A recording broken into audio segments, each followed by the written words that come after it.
Welcome, one and all, to episode 97 of Peace Talk. Welcome, one and all, to.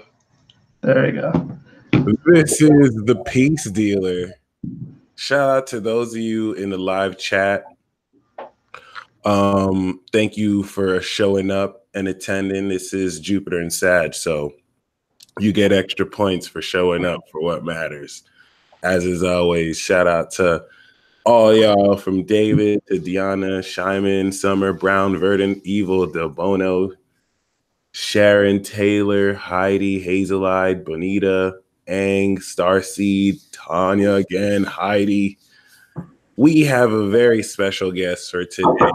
I was recommended by Crazy Bull to reach out to him. She spoke very highly of him. What's up, Jamaal? How you doing? What is going on, everyone? How are y'all doing today? It's so great to be here. I'm really super excited. Been looking forward to this talk. And just looking forward to connecting. You know, it was interesting. Like when I first started watching you and I noticed that you were doing peace talks, I had like this thought that just came up automatically. It's like, you're going to be on there one day. I don't know how you're going to, and I was like, I don't know how I'm going to make it, but I knew I was going to be here one day. So nice that it's actually manifested. I'm just super grateful for the opportunity. So that's what it do, a manifestation. I like that. Thank you for saying that. So that inner voice, was it like a thought, or it really, you said it was a thought, but it was I said it was a thought, but it's probably more of like a feeling. You know, I don't have a lot of air in my chart. But like I don't have a lot of air in my chart, but it was definitely more like a feeling. Like it's like you're gonna be on there. And of course, like the rational part of me was like, well, how is that going to happen? Are you going to manifest it? And I was like, I don't know. It's just going to happen. So, but it wasn't like that was like per se like the end goal. I just knew that I was going to end up, you know, being on here one day. So part of the journey. Part of the journey. That's what's up. That's really what's up. So I mean, I peeped the your shirt, which is dope. And what's the artwork you have behind you? Oh, this is I have a couple of things of artwork back here actually. These are some of my Pokemon cards that I have. I keep them in the back. Yeah, I'm a huge Pokemon nerd. This is actually a painting of Luxray. He's a 4th generation Pokemon. He's a electric type lion. And was Luxray in a Sapphire and Ruby? No, he was the generation afterwards. After that, okay. And that, all right. And then this painting has a lot. We'll probably talk more about this, but this painting has a lot of sentimental value for me. I painted this during probably one of the darkest times in my life, and it gave me so much healing. I actually got the idea of this. I was driving in the car, and I just was like, I suddenly had this idea for a painting, and I was like, oh crap. So I was like, as soon as I got home, I sketched it out, and then the next day I painted it.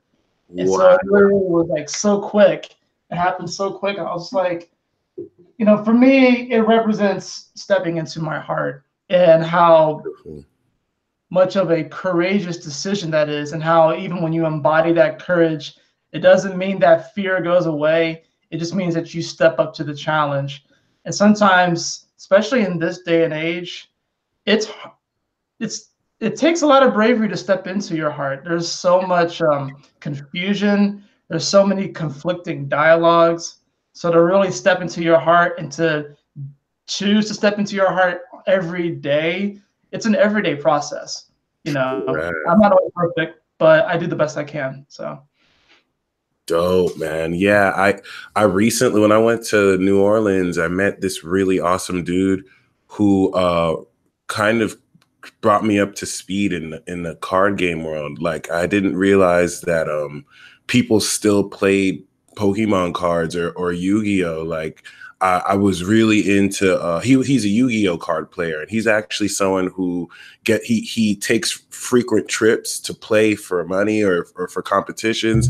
He's actually really good. He was saying that if you want to play for money, people usually play Magic or Pokemon. Those ones are a lot much more popular. But I was astounded to know that it was still in style. That re-inspired me to like start building my own decks again. And Dude, I'm really like amazed at how in style it still is. I follow a lot of Pokemon YouTubers, yeah, and I recently started recollecting cards probably like 4 or 5 years ago. So I'm in the process of reorganizing them, but I have like two massive binders of cards from wow. like the All old sets generations. and the new sets. Yeah, it's That's crazy. amazing. And I mean, they're making shield and sword, so that Pokemon's Right? never. It's coming out around the games always drop around my birthday. I'm a Scorpio sun, and they always drop in November and October. So I'm super excited for that. Yeah, so that you answered part of my next question. What's your sun, moon, and rising? So I'm a Scorpio sun in the 12th house, Great. I'm a Pisces moon in the 4th house, and then I'm a Sagittarius rising. Sag rising. Okay, okay. I remember Dominic that we had was also a Scorp sun, Pisces moon, but he had an Aqua rising. So that's Yeah. interesting. Sag rising is it an early Sag rising? Yeah, it's 8 degrees. So it's conjunct Oh, Taurus. Yeah. so you got the Jupiter transit. That's what's up. Perfect Yeah. time. No, that's really what's good. Yeah, man. It's how do you feel about stepping into this new cycle? There's so much going on here. Yeah. Ultimately, I do feel like this is probably, I just consider it a pleasure to be alive and experience it. And not only to experience it because we all are experiencing it, but just to be aware of what's happening. I feel like studying the astrology does give me a sort of advantage to know what to do with the energies. But the great thing about it too is that I'm still humbled by the process. It's because even though I know when a certain transit is going to happen, I'm always thrown a curveball. So it's like I have to adjust and stuff. So even though I study astrology and someone may not, it's like I'm still in many ways subconsciously reacting to these transits, even though it's a part of my daily life to study this and to read up on things. But this portal that we're stepping into, guys, I hope you're ready to say goodbye to the old you because it's dead and gone. It's That's exactly what I've been feeling, like dead and gone. I almost didn't want to wake up today. It was just like, That's because these 2 days before the solstice, like I don't know if I'm sure you looked at the astrology, but I don't know if any of you in the comments have looked at it. But holy shift! I mean, we're stepping into a doorway. Dude, this shift on Wednesday, guys, like we get the grand Earth trine leading up to it, and then the moon shifts into Libra on this full moon solstice. Wow. And the sun's going to be conjuncting Chiron, which I am so happy that Chiron is finally out of Pisces. Oh god. That was ridiculous. drowning in the goddamn fields. Jesus. Shout out to yeah. I was gonna say shout out to Clementine in the building. We got Fields of Mish.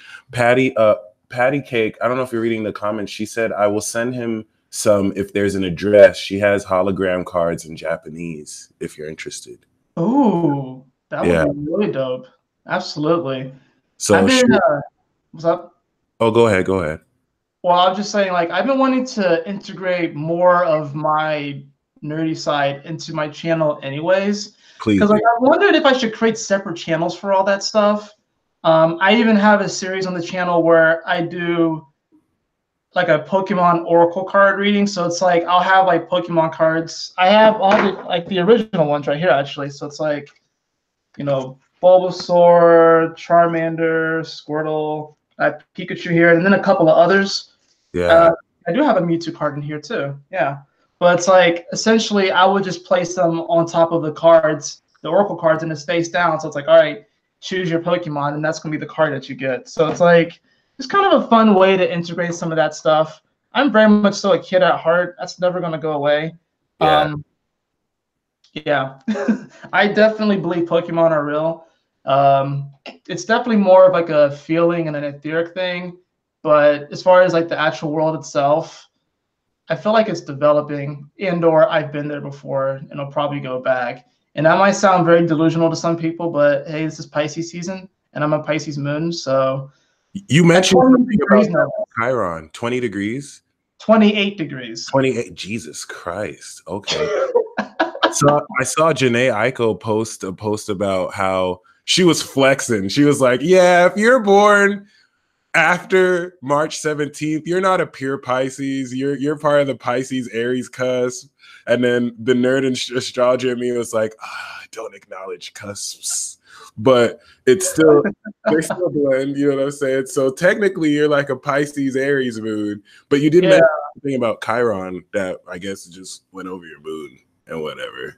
Well, I went over my moon, and then it retrograded back over it, and then it went over it, like it went back forward over it. So, and I guess I'm experiencing this again with Mercury retrograde, which isn't as difficult as the Chiron, but it's kind of just highlighting it. So it's like it's kind of rehashing some of those old thought patterns that I had when Chiron retrograded over my moon. But yeah, it's been an interesting journey. Interesting transit up to this point, but I am kind of glad because I feel like there's still some confusion there. Yeah. But I feel like the bulk of the fog and the confusion, and it's like it's kind of like I kind of see it almost like I'm wandering through like a woods, and like the fog is starting to dissipate and the sun's coming through. There's still some fog and everything like that, but it's like I'm like kind of making my way through now. So. And I appreciate your perspective because people love to say Pisces moons are delusional, but you're a genius, man. Like Pokemon do exist. I think it's going to take a while for empiricists. Shout out to Sophia in the building too. Sophia the boss. There's some people who are so empirical. Like if it's not material, it's not real. But the person who came up with the concept of Pokemon drew that from the land that it existed in and just, made it real here. I feel like Pokemon are a state of where the domestic animals we have will evolve to at some level. Yeah, it definitely represents this evolution of our connection with animals, and even of course inanimate objects and stuff, which also carry these vibrations. But it's definitely evolving that aspect, and it's like I feel like the reason why I guess it's not real right now is because, quite frankly, we're not ready to take on that. I mean, it's already like sometimes it can be difficult to take care of like, a dog or a cat. Imagine trying to take care of a dragon. True that, yeah. So, like there's a whole, and the cool, I watched the TV show too. So it's like, it makes it all light and cheerful and stuff. And I learned a lot from the show, but even then I still kind of think of it from a somewhat realistic standpoint where it's like, there's a lot of stuff obviously that they don't show. It's a kid's show, but it's like, what do they like? How much effort does it really take to take care of these creatures? But I feel like all that is a depiction of the Pluto Aquarius, Pluto Pisces generation. Like, oh my goodness, those kids. Yeah, no, like damn, and it's even crazier because like they put the secrets in these kid shows because you have to have a certain state of consciousness where an adult's not going to watch a kid show seriously, so they put the secrets in the kid shows so the kids have open hearts. Just goes under their radar. Like it's genius the way they do it. I mean, you have some shows like Supernatural that take a much more modern approach to it, but the kid shows that seem the most like elementary, they put the most secrets there. I noticed it's so amazing how they write that. But yeah, to add on to your card idea, I think that's genius. I think if you incorporate that in your channel, it wouldn't only be dope. I would actually when we draw cards on this talk, if you don't mind, if you can give us a special Oracle card, Pokemon card reading for the signs. Oh, that'd be dope. Okay. Yeah, we can do that. Original exclusive, the first live Pokemon card Oracle reading ever. We can do that. How do you feel about Uranus and Taurus, especially as a Scorpio sun? Oh, I'm really excited for it, but I'm definitely very curious to see what's going to happen. Like this Uranus and Taurus is really going to shake up things, guys. Like it's like we're talking like earthquakes on a quantum level. So it's like we're not, it's like when Uranus went into Aries, we saw what it did. We had the Fukushima thing, and we do have a lot of the seismic activity and volcanic activity revving up. But a lot of what we're feeling right now are these like quantum level earthquakes. So it's like within like your cells, within your bodies and stuff like that. And they may manifest as like you scratching your head when it could actually be like an earthquake somewhere deep within your quantum field that like it shifts so much stuff. So I mean, that's just me being a Scorpio taking it to the deepest level. But this is honestly, I like to think of Uranus going into Taurus as a renewal of vows. Because if you look at some of the mythology, you take like the sky god Uranus and how he was married to Gaia, and Gaia in many ways Aia's tribute to Taurus. Yeah. So it's like they're renewing their vows. It's just kind of funny because Uranus doesn't like to be in Taurus, but it's like it's this recommitted to our true self and our true deeper value, because it's like, yeah, it's one of the first signs of the zodiac. Yeah. And it comes after like hot-headed Aries and stuff like that. But it's like, okay, like what do we truly value and how do we act from there? So it's kind of nice that Mars is there too right now. So it's like, even though Mars is like a little slowed down, it's kind of helping us to act more in integrity, I feel. Yeah. So I got chills when you said that, because the whole sky god earth mother thing, I'm noticing air signs like myself, or like it's like we're being reintroduced to earth sign women, to like and I think it works other opposite genders too, like air sign women and earth sign men, like that connection between air and earth is being reestablished like never before, where we might have been enemies or we might have been ticked off, and it's now starting to integrate. Like it's been slow but sure, and I think that applies to water, fire too. But yeah, I mean, it's ridiculous. I'm very excited about this transit, but I think, like you said, we may not be aware how much is going to shake stuff up. Earthquakes, seismic activity, like it's and then it's opposite your sun. So do you think that's going to really influence your relationships? And then sixth house is a Sag rising. Yeah, definitely. I can already feel it happening. My sun is 24 degrees, so I'm not going to get the effects immediately, but Gotcha. like I'm definitely already kind of feeling those effects anyways, with my relationships and just really my daily life, because it's like my day-to-day life and what I do for work is shifting. I've been I do astrology readings and tarot readings, but as a day job, I'm a server at a Chinese restaurant, right? So I've served in I've served in Chinese, Thai, Italian, American, sushi. I've served a lot of different cuisines, but I've been doing that. So I graduated in 2010. So yeah, about 9 years now. But before that, I worked with my parents, and they had their own business, and their business was it wasn't a restaurant, but it was like a banquet facility, and they were caterers. So it was private events. So I was like a private event server. So I've been doing this like server, hospitality, food and beverage thing pretty much my whole life. And now I'm at a point where it's like I'm ready to just kind of move on and like do like my own thing and do, really what my heart wants to do and stuff. And I enjoy being a server. I've had so many great conversations with people over the years. And also, as an investigative Scorpio, it allows me to observe people vulnerable. Yeah. That was so awesome. Investigative Scorpio. I get to observe people, and it's like I've seen how people have changed over the past 9 years, and I've seen, especially children, like I've seen a lot of very well-behaved children. I've also seen this like supreme lack of communication between parent and child, where the kids will just be on their screens all day when they come in and they're not really engaging with people. That kind of triggers me, I'm not gonna lie. But you kind of see everything. You see everything. Overall, it's been a positive experience, but I'm ready to not be a face anymore. So, and who knows, maybe I'll go back to it when I'm like 50, but yeah.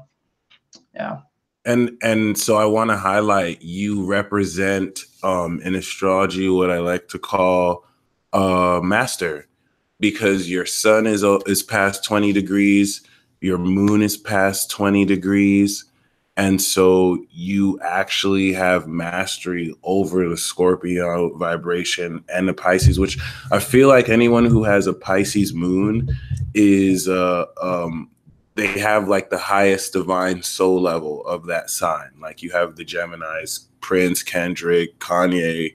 They're like Pisces moon gems. And then you have like Pisces moon Scorpios, which I feel works so well with the Scorpio vibration, because it definitely, you already are aware of this psychological depth, and then you can feel with this imagination. And I don't want to even underestimate it and just say imagination, because the more I get older, the more I realize like everyone's sleeping on Pisces, and because everyone's sleeping on Pisces, I agree. Yeah. I totally agree. And it's like funny because I before I learned about my moon sign and all that, I definitely really connected with my Scorpio energy, and I still do. But since degree-wise, my moon is surpassed my sun, so it's like the great thing is that my Scorpio sun, sometimes I can go too deep, if that even makes sense. That doesn't even make sense, right? Yeah, I can go like really deep, and then I can throw myself into maybe some potentially weird rabbit holes, psychological dark corners, and then my Pisces moon will come and make fun of it. It kind of makes it lighter, and it'll like, because I actually remember I got a reading from you last year, and you told me that my Pisces moon was a big troll. And ever since you said that, I was like, that is absolutely true. So it's like, there are times where I can't kind of psych myself out, but then my Pisces moon will come in and make fun of it. And then like, it kind of just makes light of it. It's like, because sometimes I can get too serious about things. But I think it's also good because since I'm a 12th house sun, I have that Piscean influence anyways. Oh, you are a 12th house sun. Yeah. Wow. That to me is another indicator of like divine mastery. Like, in fact, I consider 12th house the supernatural house. The Leo King has a 12th house sun. He does. Yeah. Yeah. And when it progresses into the first, it's like you're coming out that spiritual closet with all your gifts. And I hold 12th house suns to high esteem. It's a very mystical placement. Y'all are just aware of so much I don't even think you can say, because it's like it's hard to conceptualize it in words, because words really don't do it justice. And that's why like a lot of times it'll come out through art. Sometimes it will come out through poetry and writing. A lot of times it does. I'm a very artistic person, but a lot of times I will experience it through my dream state. Like my dream state it's incredible. And I lucid dream quite a bit. I used to astral project a lot, but that was when I was younger. And I think what happened is that my Sag energy was like very meddling, and I was curious about a lot of different things. And now I don't astral project as much, because it's like, I think I would open up myself to be susceptible to more spiritual attack, because it's like my energy is so potent and so powerful. And for the longest time, I didn't want to admit to that, and I wanted to be more humble about it. But I mean, it is true. Like my energy is very potent, very powerful, and I knew it from a very young age. Nice. So, consequently, I don't astral project as much anymore. My guys kind of have pulled back, and they're kind of like they guard me, so I don't open myself like moth to a flame. It'll just attract too much energy. It's like, oh, he's out of his body now. Well, because like, you know how Goku like will flare up his energy? Like I do that. Like, and I've been doing that since I was a kid, but I even still do it now, to where I would just imagine myself just flare up in this energy vortex. I feel like that's specific to Sagittarius. Like that's why that's another. I feel Goku is a Sag, by the way, but yeah, I got chills when you said that. And correct me if I'm wrong. Is 8 degrees Sagittarius the Antares fixed star degree? Yeah. God damn it, Astro Phoenix. We got a dope guest today. That's really I've been kind of flying under the radar a bit. I'm since slowly kind of like coming out of the closet and be like, I don't know, man. It's like, do I really want to I guess sort of reveal myself. But it's been a process. It's been fun. Over the past year, especially, I felt like I've challenged myself in a way that I don't know, I didn't think was really possible, and I like conquered a lot of my fears, and I'm stepping out of my comfort zone a lot, especially as like a moon in the fourth house. Like me stepping out of my comfort zones, like Yeah. I keep like my sanctuary in my home. I want it to be like sacred, I want it to like be pure and stuff like that. But since it's like, I don't know, the world is my home. That's the way I see it. Like everyone's my family. And right now I kind of see life as like this big, massive family feud. And I'm just like, a part of me, it's interesting. A part of me had this whole savior complex, and I still kind of do. But this past weekend, I actually got to a point mentally, at least, which was really huge for me. But I got to this point mentally, I was like, yeah, you don't have to try and save everybody. And I finally accepted it. And it was a great feeling because for my whole life, I was so obsessed with being a hero. I Mm-hmm. was so obsessed with being a hero, and I would play out fantasies in my mind of saving people and fighting off these big monsters and all this sort of stuff. And I probably will write about that. That'll probably Yeah. make me a good novelist one day. But I used to play this out in my imagination so much. I probably have written, I don't know how many novels just within my imagination that aren't actually in the physical, but they're there. And I it's like, yeah, go ahead. I firmly believe that there's an aspect of yourself you might not be conscious of that actually goes and saves people. Like it's an invisible facet of yourself or a higher aspect. Yeah. And maybe you pick up on that. And you I know, see the thing with 12 House Sons, it's like you probably are a hero, but you just keep it under wraps. It's like, I can't tell these mortals my truth. I have a couple of aliases, yeah. So it's like your shirt is so badass, by the way. And someone else remarked on how cool it is. Yeah. And it's funny though, because like I'm still very much into superhero stuff and all that stuff. Interesting enough, I haven't been watching a lot of the new superhero movies. I haven't been watching them. I think it's because I feel like, for one, they're kind of doing the same thing over and over again. Yeah, So I true. feel like there needs to be a renaissance. Yeah. Within the whole superhero movie culture, there needs to be a renaissance. And a part of me is like, well, you could champion that. And I'm like, I probably will be a part of it. But it's like, yeah, there needs to be a renaissance. Like I haven't seen Infinity War, and I know everyone's talking about the upcoming movie, and I'm just like, like it looks cool. But part of me also feels like these movies obviously too reflect aspects of our human consciousness. I think a lot of what's happening with these superhero movies is that it's got you playing out the end of this old story that we're evolving out of. So it's like we're like kind of almost watching the credits of the story that humans are moving on from. And I guess for me, it's like I'm ready for the next thing. Like let's go. Like, and I mean, if we're gonna be 100% real, like what you said was so true and profound.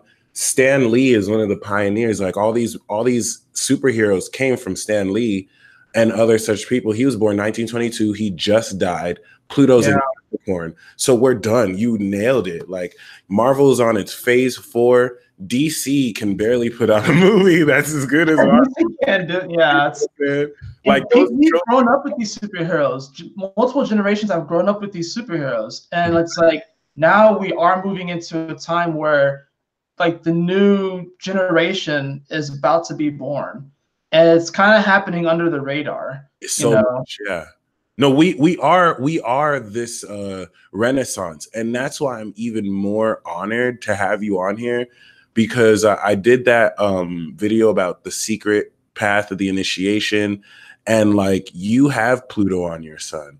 Y'all are the ones that actually have to lead our Scorpio gen to I feel like Pluto is the epicenter. All the Capricorns and all the Scorpios who have like the Uranus and Neptune, but then the Scorpio, like you guys are the hub to where the rest of us kind of come into that.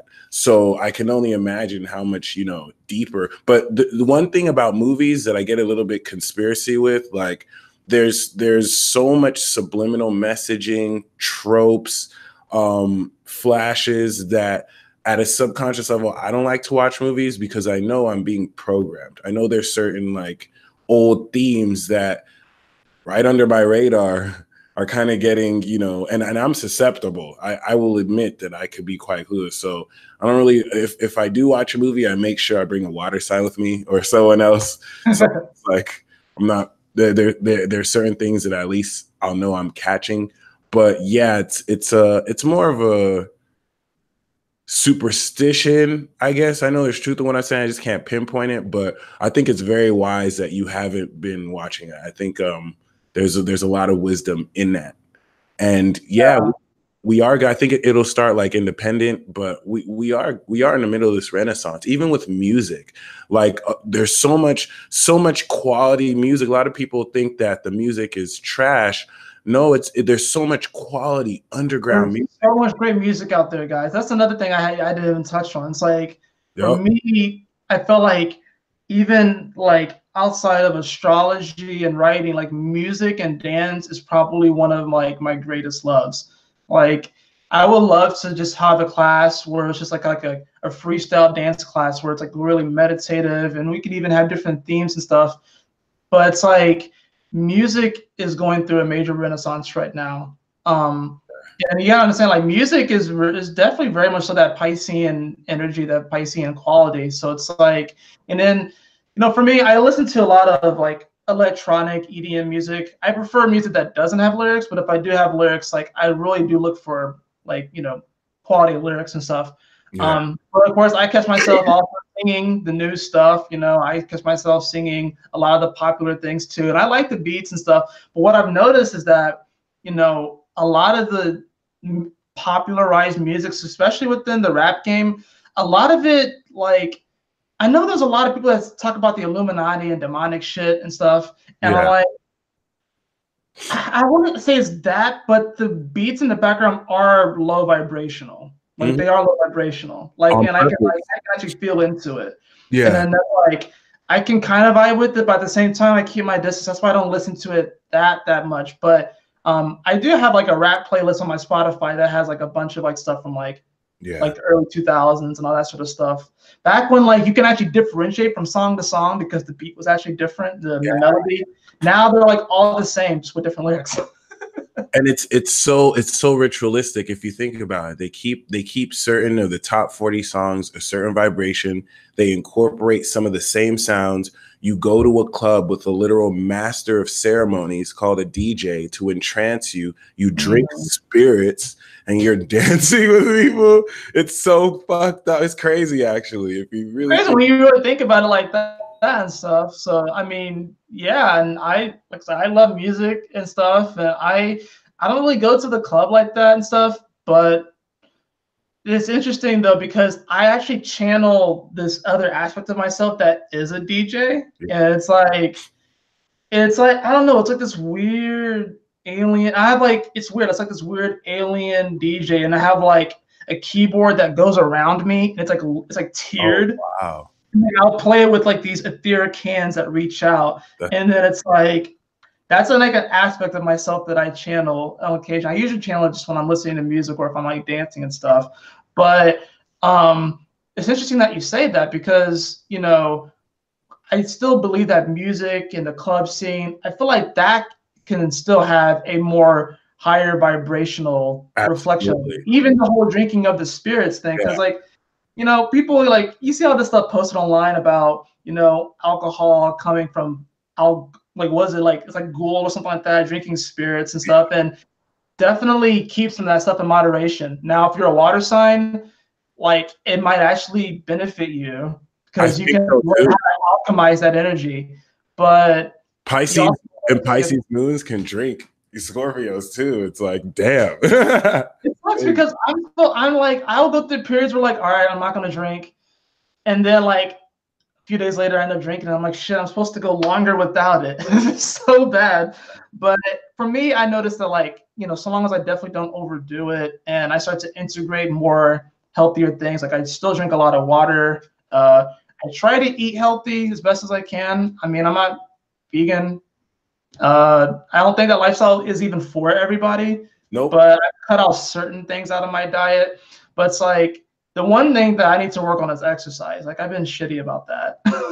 Me too. I mean, I'm getting back to it. I've said that like for years, but it's funny that you say that because a lot of people are getting drafted in this war. So you're gonna find that naturally. I noticed with me too. I don't have to work out, and naturally, I'm just getting abs. Like people are asking me, "What's your workout regimen?" And it's like, I eat fast food, and I just I binge eat once a day, and I just kind of do crazy shit. But I mean, I'm slowly but surely integrating workouts and exercise, and you'll find it's natural with this Uranus and Taurus, and the results are moving so much quicker. So I would definitely hold the faith. I think too, as far as exercise is concerned, like there's a newer way. I think we're like, especially when it comes to Tai Chi and different alternative methods, like not everybody, some people, especially have fire, like you can go to the gym, like you have the passion and energy to push yourself. Not everyone is meant to like do the primitive tearing your muscles and having them regrow. It works, but I think we're coming up with different energetic ways to get, you know, similar results, and that would be really interesting to do that. Oh yeah, Sun Soul Astrology. I swear, I started that diet today. I'm doing a ceremony with Maru and with David Palmer, not Palmer, but Palma in Cali, and there's a strict diet regimen that I didn't follow last time that I'm going to follow this time. So we'll see. Yeah, for me, as far as diet goes, so I don't drink soda anymore. I cut that out several years ago. Honestly, one of the best decisions I've made. And then I don't eat pork or beef, but I still eat chicken. I still eat seafood, and I try to integrate more vegetables into my diet. I love vegetables and stuff, but it's like, yeah, I think this whole one diet fits all or one fitness regimen fits all is really shifting forever. And I think it's like there's even like this whole weird push within the New Age spiritual community. They won't outright say it, but it's like you have to be vegan to be spiritual. And it's like weird. I'm like, not really, not necessarily. There are a bunch of cool vegan people out there, but people are people. So you have people who are vegan that are really cool. You have people who are vegan that are quote unquote assholes. It's like that doesn't necessarily make you a better person. Yeah. I do appreciate the compassion and the sense of camaraderie for the animals and for the planet. I do appreciate that. Plants have feelings too, though, so that's one thing that they really people do. don't want to talk about. They really do. Yeah, plants have feelings. Yeah. Yeah. And I mean, there are authentic plant-based diet people who I feel are just made to look bad by these fanatic vegans. Like it makes you think every vegan is crazy, but there are some authentic vegans. So I want to definitely shout out to them. Like they do exist. It's just hard. Oh, absolutely. It's just hard to kind of notice it because people can get into this craze like a fad, and it's just and you can sense the judgment. Like they get extreme, like, oh, you eat animals. How dare you kill them? My Mars and Aries is savage. It's like, yep. I come from Nigeria where we slaughter the chicken. Like we grow it and slaughter it. Like we straight I ate everything growing up. My parents called me hamhead because I love to eat ham and pork and stuff. And even though I don't eat it anymore, it's like if I see someone eating, it's like whatever. Like you are enjoying yourself. I do feel like the way that we get our meat is kind of fucked up, and I feel like I want to get to the point where I would rather actually like definitely at least know where it's all sourced from or go get it myself. Yeah. Which I would feel like the only thing I could do would be fish. I don't know if I could actually shoot an animal. I felt like I could fish though, and do that. Or if I did shoot an animal, I don't think I could butcher it. I'd like take it to someone and do that for me. But it all used to be ceremonial before it got it was very ceremonial. You would pray over the food. You would pray over the animal. You would pray to the spirit that just left that body. You would thank Gaia. You would thank the earth for it. And it was definitely a different energy and a different time. But now everything is so mass processed. it's easy to see why people would react to it in the way that they do, but that doesn't make those of us who still eat meat any less spiritual. So Absolutely. It's all about intent. Shout out to Chad and the building. Shout out to Blue Flame. So Astro Phoenix, what inspired you to start naming yourself that and getting into your path? So as some of you probably, I mean, Astro obviously comes from astrology, and then the Phoenix is something I've always resonated with. You know, the Phoenix being one of the symbols of Scorpio. Ironically, the mythological creature that I really have a deep affinity for is the dragon, and it's that's probably that I think that's kind of like that The dragon vibe. Yeah, it's that Sagittarian vibe with the dragon. I really do feel like Sagittarius are the dragons of the zodiac, and it's like from a young age, I was always enamored and inspired by the stars. I would always look up. I was always excited to see the stars. One of my first dreams I remember from when I was like really, really young. It's like I saw like it was like a third person view, but I saw myself inside of a spaceship like coming to Earth. But it was weird because it looked like a game board. Wow. And like, I don't know if you've seen the movie Zathura. This was well before Zathura even came out, but it looked like that. It looked like a little game piece, like moving towards Earth. And that was one of my first experiences. And even when I was really, really young, I wanted to be an astronaut when I grew up. I guess I made it, but I'm still developing it, right? I feel like I'm an astronaut in the true sense. Like, yeah, I think it'd be cool to, I guess, get in a. I was going to say something else because I'm a Scorpio and I'm a perv, but I already know right now. A rocket is essentially a metal penis. Yeah, so yeah, to get inside of a rocket and blast off into space and go somewhere. But I feel like I do that. I feel like I do that as an astrologer. Like, and you've actually projected before, so you have not like a shrimp, but you have. Yeah, that's true though. I have a lot of memories of falling back into my body. Like I'll actually see myself falling back into my body. Like I said, I don't really astral project much anymore, or if I do, I don't go very far. But yeah, I was always interested in astrology. Like in middle school and high school, I was obsessed with asking people what their sign was, and I was trying to like match different things. I would look at my horoscope a lot. And then it was probably around 5 or 6 years ago, when like 4 or 5 years ago, when I discovered the Leo King. Nice. And it was kind of a wrap from then on. So it's like, and then that's really when I got more into my spirituality. I started meditating. I started collecting various books and resources. I had a couple of, I guess you could say, quote unquote, Kundalini awakening experiences. And then I went to school. I went to school as an English major, and literally, guys, this is how bad of an influence I am. So don't do what I did. Oh no! I was almost done with my degree. I had about maybe 6 or 8 classes left. Yeah. And I was like, nope. And I dropped out. I dropped out of school, and I started making videos for YouTube. But that was a different platform. That was just kind of making motivational, inspirational stuff, kind of like more philosophical base. Yeah. And then I was doing that for a while. Me and my fiance, we moved to Colorado, and then I participated in smoking weed on camera, which was very fun. But my guides and I guess Saturn rulers just like, yeah, you're not supposed to do that. It's only fun for like once in a while. I feel you. It was fun. It was really fun actually, and the community was like, it was really chill and stuff. But not everyone is the flight boss. Huh? Not everyone is the flight boss, where he could just twist up and just. I'm here to give you motherfucking duties and responsibilities. Like that's that nigga right there. Oh, he is though. Flight boss. And here's the fun thing about him. He's like, even though my ascendant is conjunct Antares, it's like I have to watch him in spurts. It's like I'll watch him for several days in a row, but then I have to like take a break because his fire energy will just dry me out. Yeah, I feel you.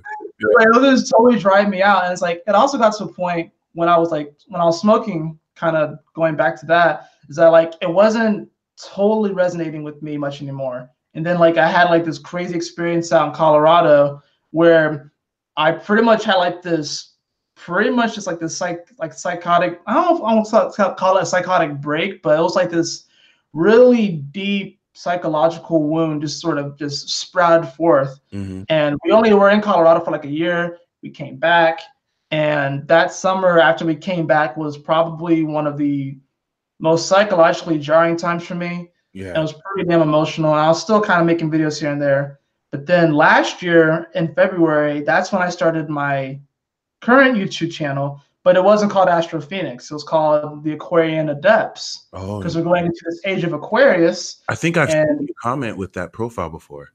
Yeah, it was the Aquarian Adepts. I was the Aquarian Adepts for most of the year. I only recently changed it to Astro Phoenix in like October or so. Okay. It was right around the sun. It was right around the time when the sun went into Scorpio. Gotcha. But it was like, I don't know. I had this feeling that I need to change it because, like, you know, even though I know we're really shifting into this age, if we're not already in it, and you know, I have Saturn in Aquarius at 1 degree, so I'm like right there at the beginning of it. But it's like, and the other interesting thing about this is that my partner, she's an Aquarius sun, so our suns square each other, which is always fun. It's weird, the Aquarian vibe. It fascinates me, but it pisses me off because I can't figure it out. And as a Scorpio that wants to know everything, and Aquarius knows everything, it pisses me off because I would try and like say, even if it's just like a funny conversation, there's just ways that I get one-upped by the Aquarian energy, and I'm like, I don't even know how, so I just have to like, all right, whatever. You guys are just in the future, and you have your heads in the clouds and stuff. But they're ascending for that reason. You know what's so amazing though? Ironically, that's exactly how Aquarius feels about Scorpio. Yeah, because Aquarius has one up on everyone, but like Pisces and Scorpio, they won't ever admit it. But it's like, damn it, I should know this. But why are you still like elusive? It's hilarious. It is hilarious, and it's funny because like you would read in like traditional like compatibility that Scorpio and Aquarius was like a terrible romantic match. Better for friends and business, and I can definitely get a hint of that. But I think secretly Scorpio and Aquarius are like deeply in love with each other, but they can't really express it. They're soulmates. It's just like Leo and Scorpio. You're so on the money. And then subsequently Aquarius and Taurus too. One thing you said that's interesting, especially the notion, I noticed Sophia mentioned in the chats too, like being so close to completion and then going on a different path. I think that's a lot of the whole Chiron and Pisces. It's how we're redefining success, because at the end of the day, you guys are going to be able to share your story with younger children who are like, hey, like I made it successful doing what I do. I was so close to graduate. Even Drake had like 1 or 2 classes left, took the risk to drop out, and you know, he's a household name now. So props to y'all making that decision. Someone said Scorpio versus Aqua is like Gemini versus Aqua, or nah, not at all. Gemini and Aqua are that'd be more like Gemini versus Virgo. Yeah, Gemini versus Virgo. There we go. Because like Gemini and Virgo is a very karmic connection. Like my dad is a Virgo, and his current wife is a Gemini, and like that's probably the closest I've seen to an authentic twin flame relationship. I don't know if they actually are twin flames, but it's like the closest I've seen to it. Because I feel like when it comes to these relationships, soulmates, twin flames, I think most people, when they think someone's a twin flame, they're confusing it, and it's actually a soulmate. And most soulmates that we have aren't even romantic. But twin flame relationships, you got to understand, and I think you were talking about this one time, and I think I commented on it, but think Hancock. Think the movie Hancock. With That is twin flame relationship. It's like you come together for a specific purpose. It's fireworks, it's explosions, it's atomic bombs, but it messes with your physiological, like it messes with your physiology a bit. It's like it's rotating stars, and whenever the stars get close to each other, they flash and they bang, but then they have to come apart.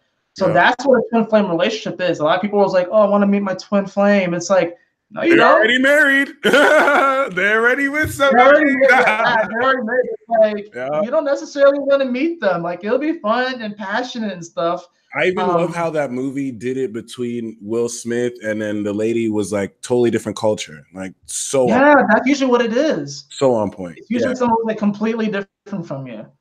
It just comes out of left field. It's like a picture where like the soulmate is the cigarette and lighter, and then the twin flame is two lighters. And I think another thing is that, you know, with these twin flames, it's like there are certain soulmate relationships that they've processed enough for their karma to where they can actually progress to being a twin flame. Yeah. But that whole process right there, that's another whole, honestly, that's like a whole nother like can of worms to open up. And it's and like, oh, go ahead. I'm saying, like, I kind of feel like even the relationship that I'm in right now kind of has that feel. Yeah. I'm in an interracial relationship, so my fiance, she's white, but I don't really see her as that and stuff. But what's her sun, it's like rising? she is Aquarius sun, Taurus moon, and Gemini rising. Okay. Oh, so y'all got the opposite rising signs, and then the soulmate fourth house connection. That's what's up. Yeah, it's definitely been a fun ride. Honestly, meeting her was like a huge part of my spiritual awakening, because what I would do is like I was obsessed with, like, you know, at the beginning of our relationship of like, of course, me wanting to find myself, but it's like she wasn't as overtly or externally spiritual as I was, or new age spiritual or whatever like that. Whatever, she didn't really express it as much. So like I would kind of push her to try and find herself. And you know, you can't, first of all, you can't push an Aquarius sun, and you definitely can't push a Taurus moon. I learned that the hard way. So it's like, even though I kind of would like, I have to like let her come to it on her own. So it's like, I'm kind of the one who's more into this sort of stuff, but she's like been coming around more and stuff. Yeah. And what's interesting is that I was pushing her to try and find herself, and we've been together for 6 years, so it's like I was pushing her to find herself and stuff. And then the universe always has jokes, and it's like, nah, nigga, you're the one who used to find yourself. And I'm like, damn. There you go. There you go. I feel you. I've realized personally, I share like a like stupid powerful twin flame connection with Capricorn women, or sometimes like Earth woman, because like Virgo and Taurus will carry it, but that Sun Moon conjunction is retarded. And to me, I really feel like it's a soulmate connection, but I can see why on the Capricorn Sun's end they could be aware of some stuff. It's just I know I haven't finished my Saturn return yet either. So my relationship with Caps and just Earth sign women in general is just mature. It's interesting. And someone mentioned going back to school, like I dropped out too. And then I came into success doing this, and then I went back to school. So it's like, you know, for those of you who drop out, for those of you who go back, it's really just more redefining the success inherent and whatnot. But other than that, as far as twin flames are concerned, I feel like it's such a higher concept that, you know, maybe you could be soulmates with somebody and the higher aspect of yourselves are twin flames. And it's not even something that's like totally conscious, but you still feel into the connection. But regardless. Yeah, it's definitely more that higher aspect, because you hear people talk about the 144,000, and that's really more of a concept and a, I don't want to say metaphor, but it's a vibration. It's not that there's literally 144,000 twin flames. It's something that you tap into. It's a vibration. It's like it's a frequency, 144 hertz. Yeah, exactly. And the way to best describe it is that a lot of times people have like difficulty kind of like conceptualizing how we all could be one, you know, as far as like our spirits being together, but then we still have like this individual aspect of us. And the best way I've seen it depicted is actually in the anime Magi, where it's like I need Magi, the Magical Labyrinth, one of those. It's like I don't know if you've seen that anime with like Aladdin and Alibaba and stuff. There's the king, and then there's the mage, and then they have to go into like I haven't seen it, but I've only seen like the first episode. I need to get Oh my gosh, it's so good. Plus the animation looks great, and but there's a scene, and I'll just kind of spoil a little bit, but it's like there's a scene where it shows like They call it the rook, which is like it's also it's energy, it's chi, it's the life force. Yeah. And it presents itself as like these golden butterflies. So it's like these golden butterflies will like fly around. You'll see this like stream of consciousness, and it looks solid. It looks like it's one, but then you'll see all the people that have passed on, Wow. and they will like stream off, and they will kind of like they will appear as if they appeared like in the physical, but they will like stream off, and then they will visit their loved ones and stuff like that. Yeah. But then when they go back into that stream, it's all becomes like this one golden wave of light.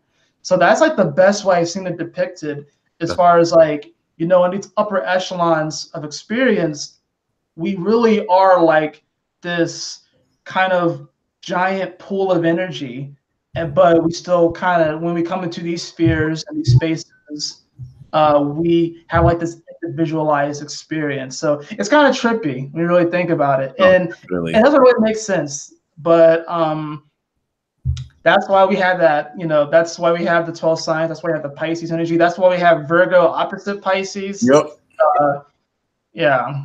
Yeah, no, Chad nailed it too. Animes give the key to life. Every show, like whether anime or not, there's certain secrets people bring the writers that they inhibit. But anime, I can see why animes are seen as demonic, because a lot of the secrets they give directly contradict a lot of, you know, the religious influence that does everything to blind you to these secrets, because you start to really kind of come back to your power. But one thing I love about the Magi system is like the fixed signs are represented by the kings, the Magi's are represented by the mutable signs, and it kind of shows you that pretty well. But let's play the 3 questions game.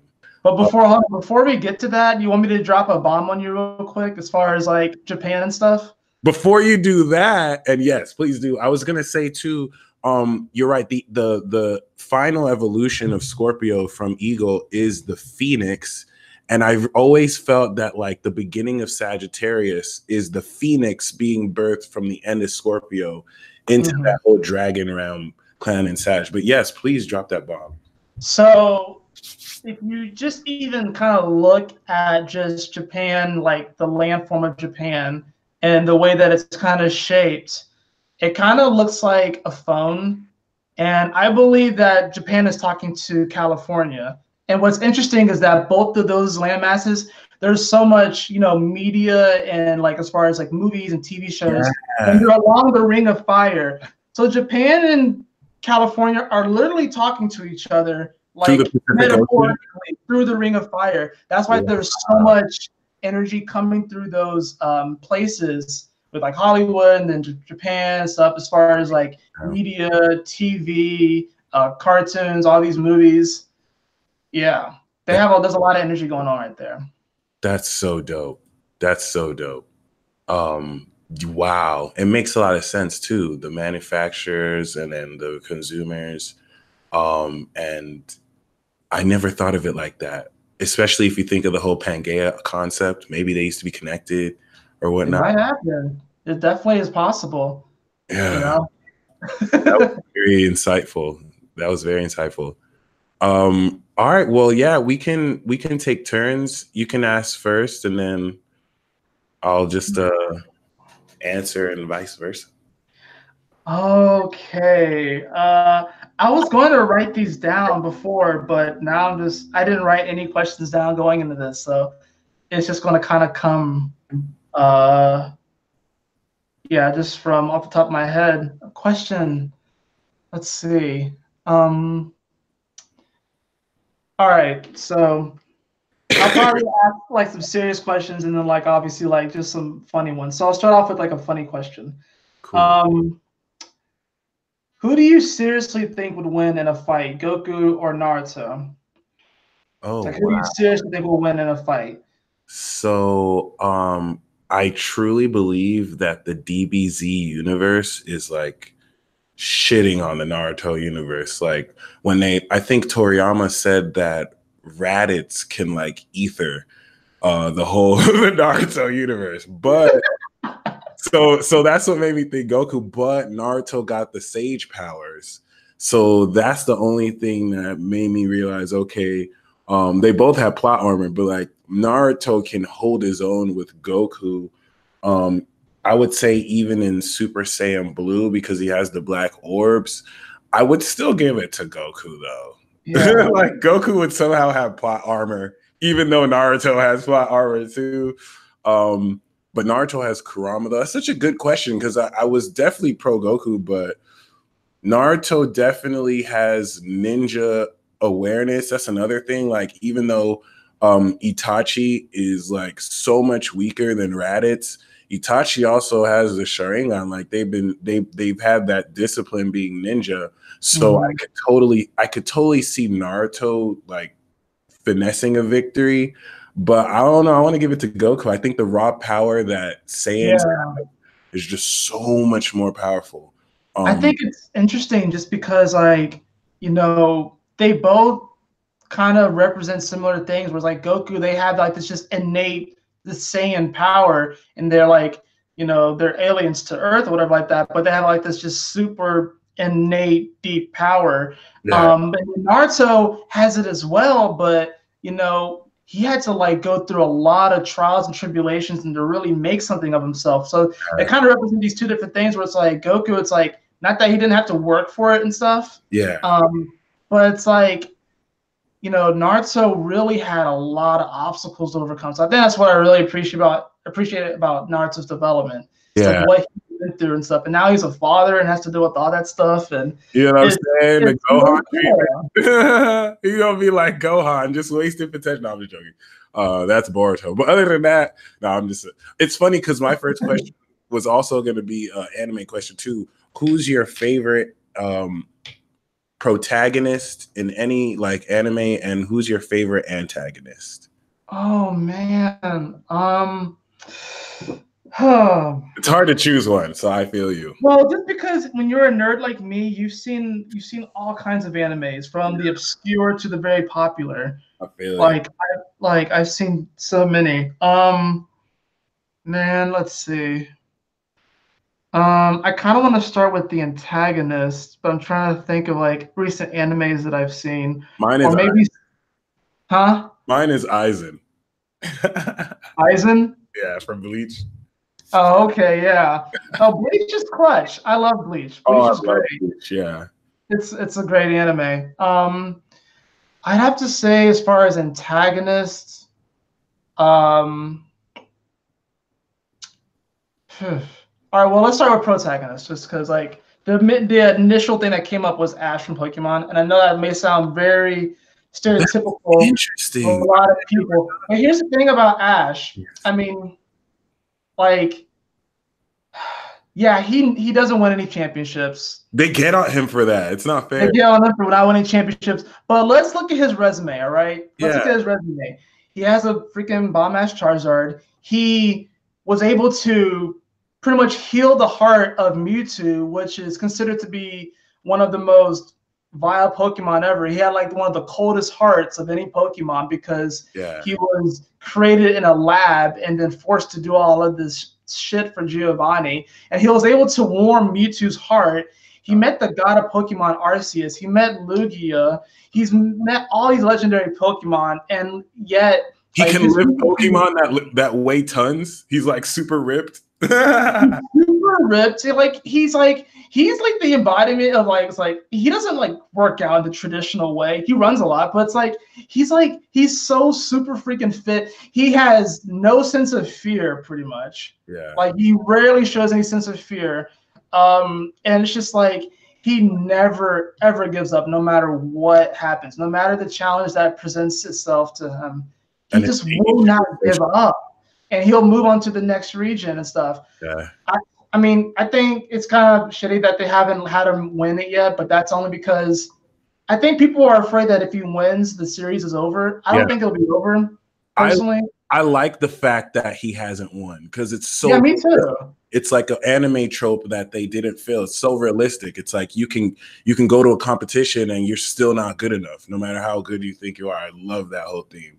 But that doesn't mean that you're not successful. I think a lot. You can even look at let's take it to sports. Look, how many great athletes have never won a championship? Exactly, and that doesn't take super successful. That doesn't take away from their level of success. So he's probably my favorite protagonist. Antagonist. Man, let's see.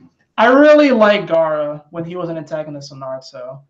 I Yeah, just thought he was so badass. yeah, I love the sand powers. It's kind of cool to see his development throughout the show and the series.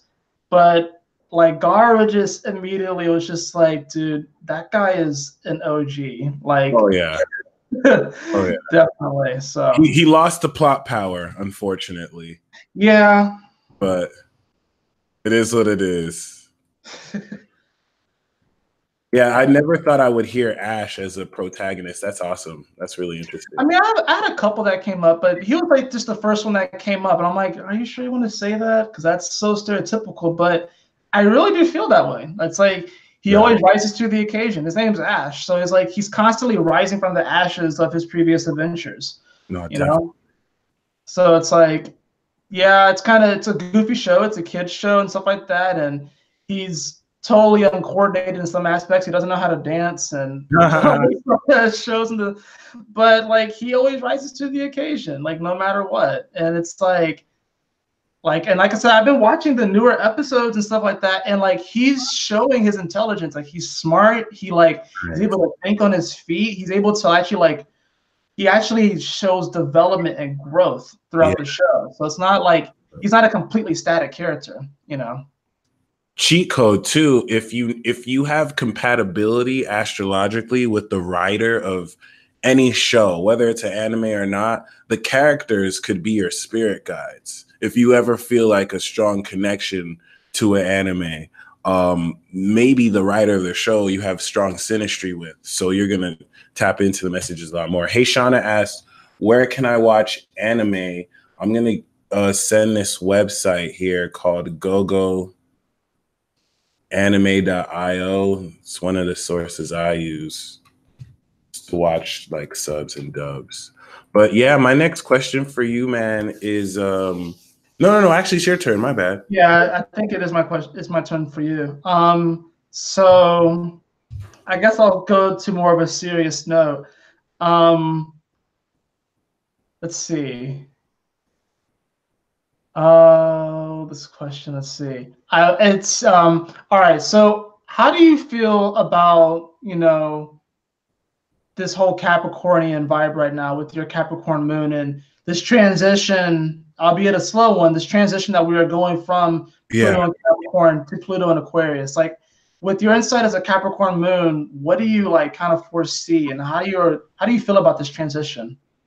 Oh my gosh, it's unbearable, especially as a Gemini, because I'm already a rebel enough as is. I'm subruled by Uranus. I have Uranus in Cap with Neptune on my moon. So like my perception of it is a whole bunch of, I feel like the Joker, like, why so serious? Like everybody is coming into a realization that the standards of success they've been told they were supposed to reach are one, not as realistic. Two, like the American dream or these dreams have been a lie. And it's almost like it's demanding greatness from people individually. That's the good part. Like it's helping people who are serious demand greatness, but it's kind of removing the scale from people's eyes where they realize what they were taught with success is a complete lie. Like the indicators of success that we see flaunted over us every day. Like you have to be socially acceptable. You have to have this certain level of money. You have to drive this certain car. You have to wear these clothes. It's all superficial. It's all vain. It has its place. So it's not like, but it doesn't apply to everybody. And I've been feeling this weight, like Pluto's next to my moon. I've been feeling this like pressure to be somebody that, I think people archetypalize people my age to be, even with the whole notion of watching anime. Like I'm pushing 30 and some people are like, why do you still watch cartoons? Like, why are you so into that? As if you can't get into the story writing, the actual story structure. Like there's so many reasons to get into whatever. And then as a rebel, I'm like, okay, like it is stereotypically seen as like nerdy or lame to watch this, so I'm gonna watch it more. Like that's the way I am. Like no, I got you. So like I definitely resonate with that, And it's like I actually did a reading earlier, and obviously I'm not going to talk too much about that reading for to respect her. But Sure. one thing that she did say that I really had a lot of respect for, and I know in this day and age it takes a lot of bravery, is that she said that really her dream is to be a mother. And I love that so much because especially with women these days, it's Yeah. like there's such a push for women to be out in the professional field and Yeah. to, have like the suit on and to do that whole thing and to make the money and to do Yeah. that whole aspect. And it's like there's nothing wrong with that, but just to know that there are actually certain people out there that are in that world, that are in that materialistic world, Yeah. and it's not providing their soul any sustenance. And that's because they really want to be a caretaker. And there's nothing wrong with that. I No. think we are evolving what it really means to be a caretaker and to like really like, um, have a family and to, really raise the vibration of our familial units. Especially But with North Node and Cancer too. especially with North Node of Cancer. And that's the cool thing about the North Node of Cancer, that right now, the way I see it, since it's in the later degrees, I feel like it's hitting a lot of ancestral vibrations. Yeah. That's why it seems a little subtle. And then when it gets into the middle 10 degrees, it's going to start to get more and more personal. And then when it gets into those first 10 degrees, it's going to be very, very personal. But right now, a lot of people are sorting through ancestral karma right now. Oh no, definitely. Yeah. No, it's a really great question because especially with our generation, we're having to redefine what success truly is.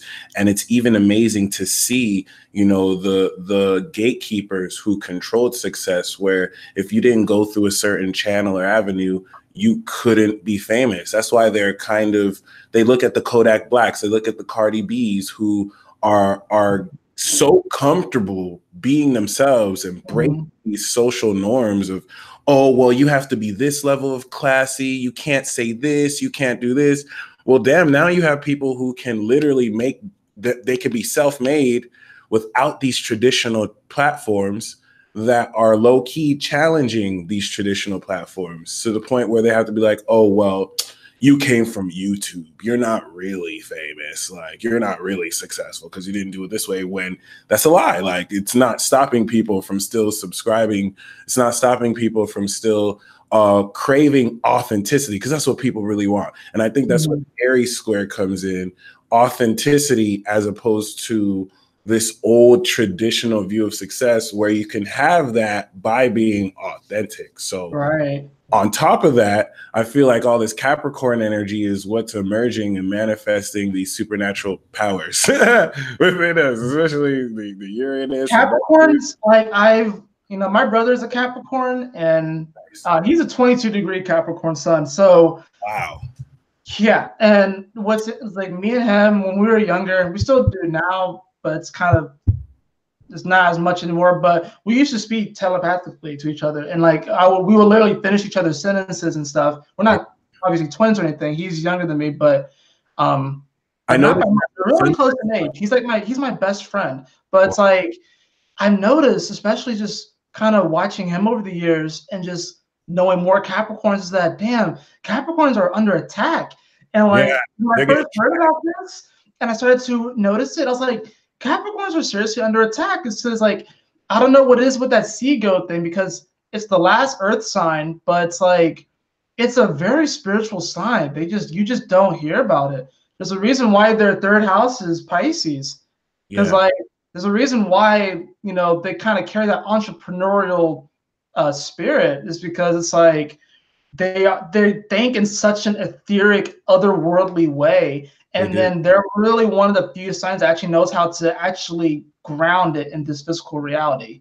In fact, I think Capricorns, I noticed that with sun sextiles, there's a lot of mind reading. I share that with Aries and Leo, but Capricorn to me is even more secretive than Scorpio. Like Scorpio is pure, and I don't want to say secretive, but Scorpio is like pure occult, but Capricorn makes you focus on the goat, but they hide the fish. Like you have, like they're so on point with that. People forget about the fish part.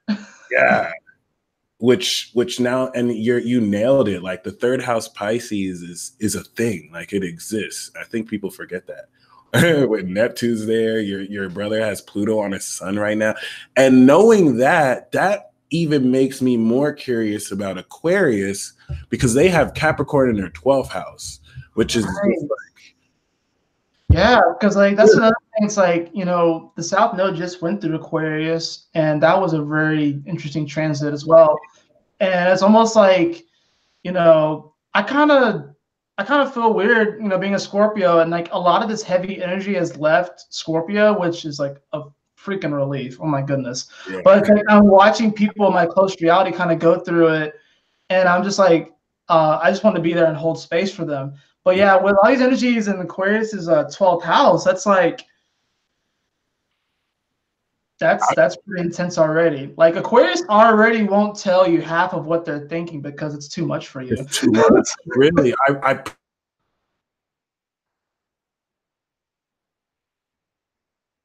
Uh-oh. You still there? Oh no, he froze on my end. see. Okay. We started talking about the secrets of Capricorn Aquarius. They try to boot me out. Shout out Dang. to Live Habit. Okay, I swear to God, this happens every single time I do this. Every time I give an Aquarius reading, glitches. Every time I start talking about 12th house, glitches. It's and what I was about to say too that got me kicked off was just now that they're dragging Capricorns, I feel like they're secretly getting at Aquarius and just picking them off like left and right. Like they can't, I don't know, it's weird. And Pisces as well. I mean, Pisces moon, y'all go through your own drama too, which I don't think Oh my goodness.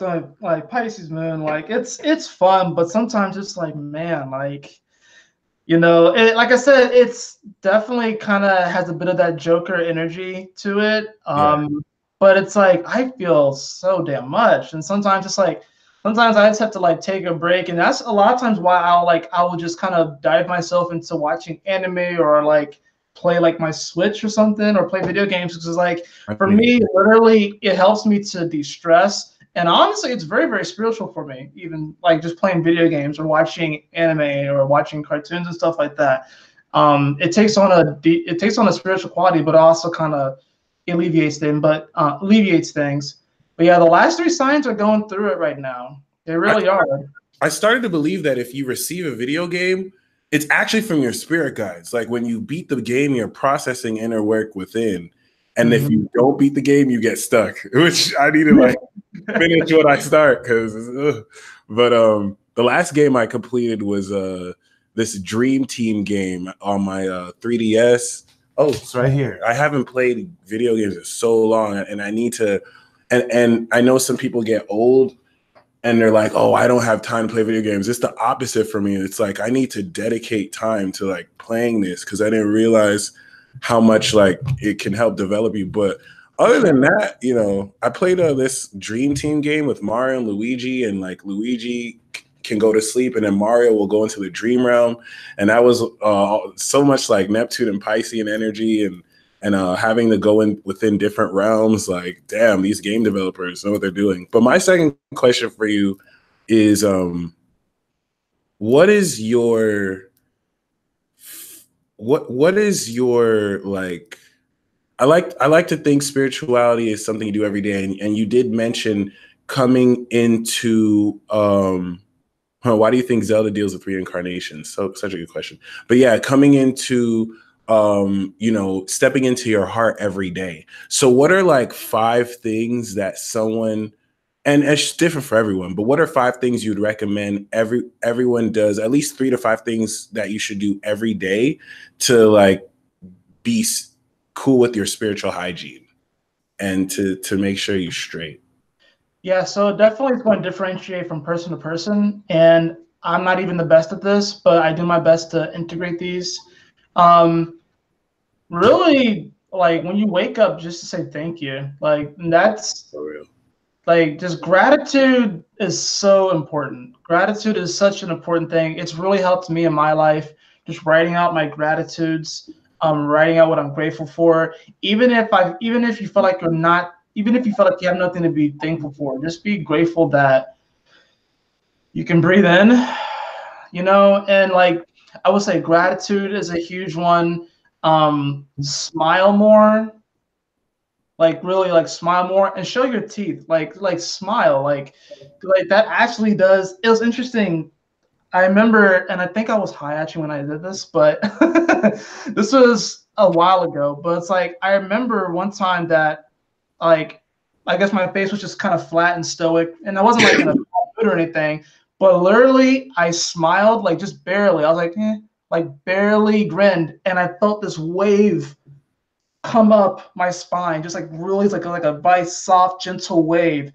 And I just felt lighter just from the simple like lifting up of the corners of my lips. Wow. And I was like, whoa, that was weird. And I waited a little bit and then I smiled and then it happened again. So I literally was able to feel how smiling actually can lift your vibration. Wow. So gratitude, smile more, stay hydrated, drink lots of water. That's a huge one. That's a very practical one, not super like I guess spiritual etheric, but definitely you want to stay hydrated. Water is so freaking important. Our bodies are mostly water, so they say. As you know, the flight boss says like everything is water, and it's like Scorpio, Sun, Pisces, Moon. I definitely feel that everything is definitely this fluid, this kind of like this energy pool. But yeah, drink plenty of water, smile, gratitude. What's another one I would say? Just stepping into your heart every day.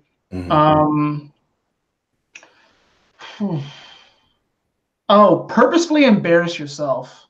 Oh, that's a good one. Purposefully embarrassing yourself is really powerful. I've done this. Like I don't necessarily do it every day, but even just doing this, honestly, I would say at least once a week.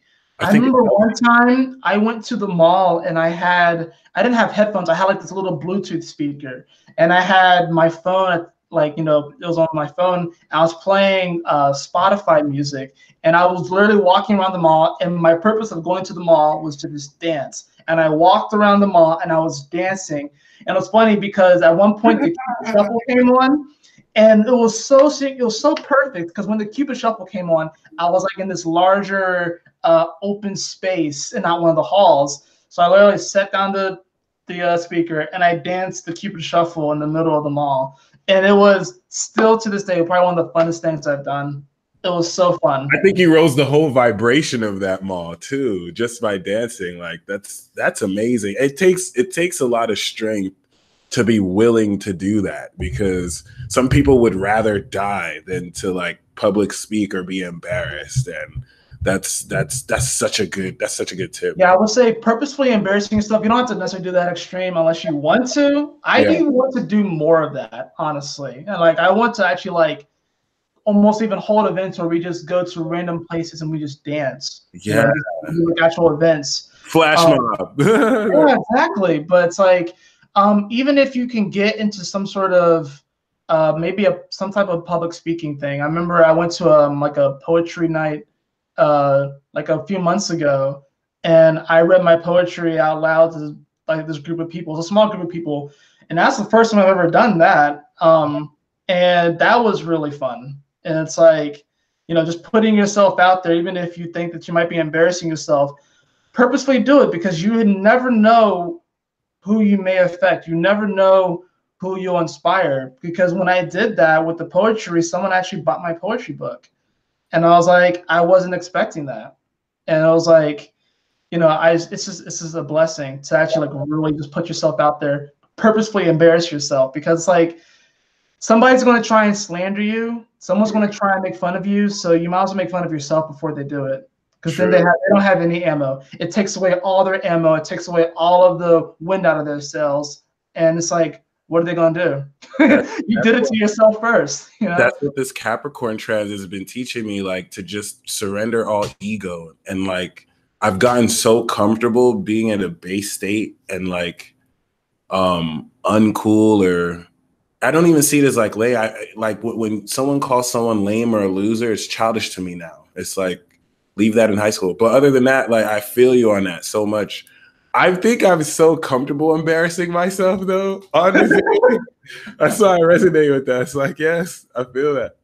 The last one I was going to say, I do have something to say about that, but the last one I was going to say is to, make sure you get outside for at least 10 to 15 minutes and just stand under the sky. Whether it's sunny, whether it's cloudy, whether it's raining, just stand out under the sun, get some sun, look at the clouds, look at the sky, reconnect back to the earth. But I Back. feel like people don't look up enough. Like they really don't. They look in their phones instead of up at the sky. Yeah, so it's like, those would be like the 5 things I would say. But it's interesting what you said about you're so comfortable embarrassing yourself. I can totally see you doing some sort of like astrological comedy tour.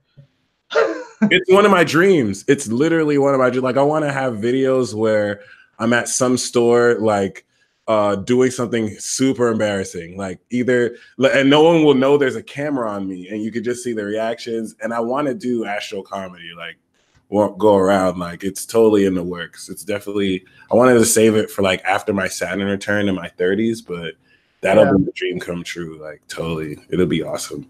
Imagine if you saw just like, because I know Netflix was putting out a lot of comedy stuff. Imagine if you just saw like P. Steeler up there and an astrological comedy tour, and that's like a Netflix special. I'm like, that would be so dope. Like, yeah, I'd be down. I'd totally be down. I'd have the team with me. We'd all tour. And yeah, I just got to write some legit material. Okay, we're on the last round. It's a great answer, by the way. I thought that was really dope. Thank you. So true. So is it my turn to ask you a question now? Yeah, we're in the last round. Okay. All right. So let's see.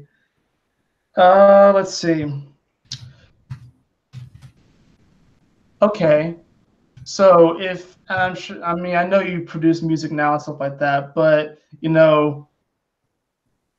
would you want to like, those who are kind of like in like this kind of spiritual new agey community or whatever like that, or even just who would you really want to make an album with? If you can pick someone to make an album with, if you had the opportunity to make an album with somebody. Okay. Why? Yeah. 100% the Flight Boss. We already have like a track together. I don't know why. I think Dark Forces are trying to. I know he's busy, but like I've been calling him. Like we actually, like last year we began the process of working on an album. It's called The Perfect Sermon. He's definitely an expression of Uriel. I'm an expression of Mike. So we're bridging that together. I think that now that Jupiter's in Sag, we can move forward with them. I actually want to do like a weekly talk, and I'm gonna invite you back on this channel too. I definitely look forward to working more closely with you. But yeah, I want to work with the Leo King as well. The Leo King is doing a lot more. The Leo King is doing so much to like push this community and he really is though. Yeah, like he's taking it to that next level. So I know when he has time to, he's very musical himself.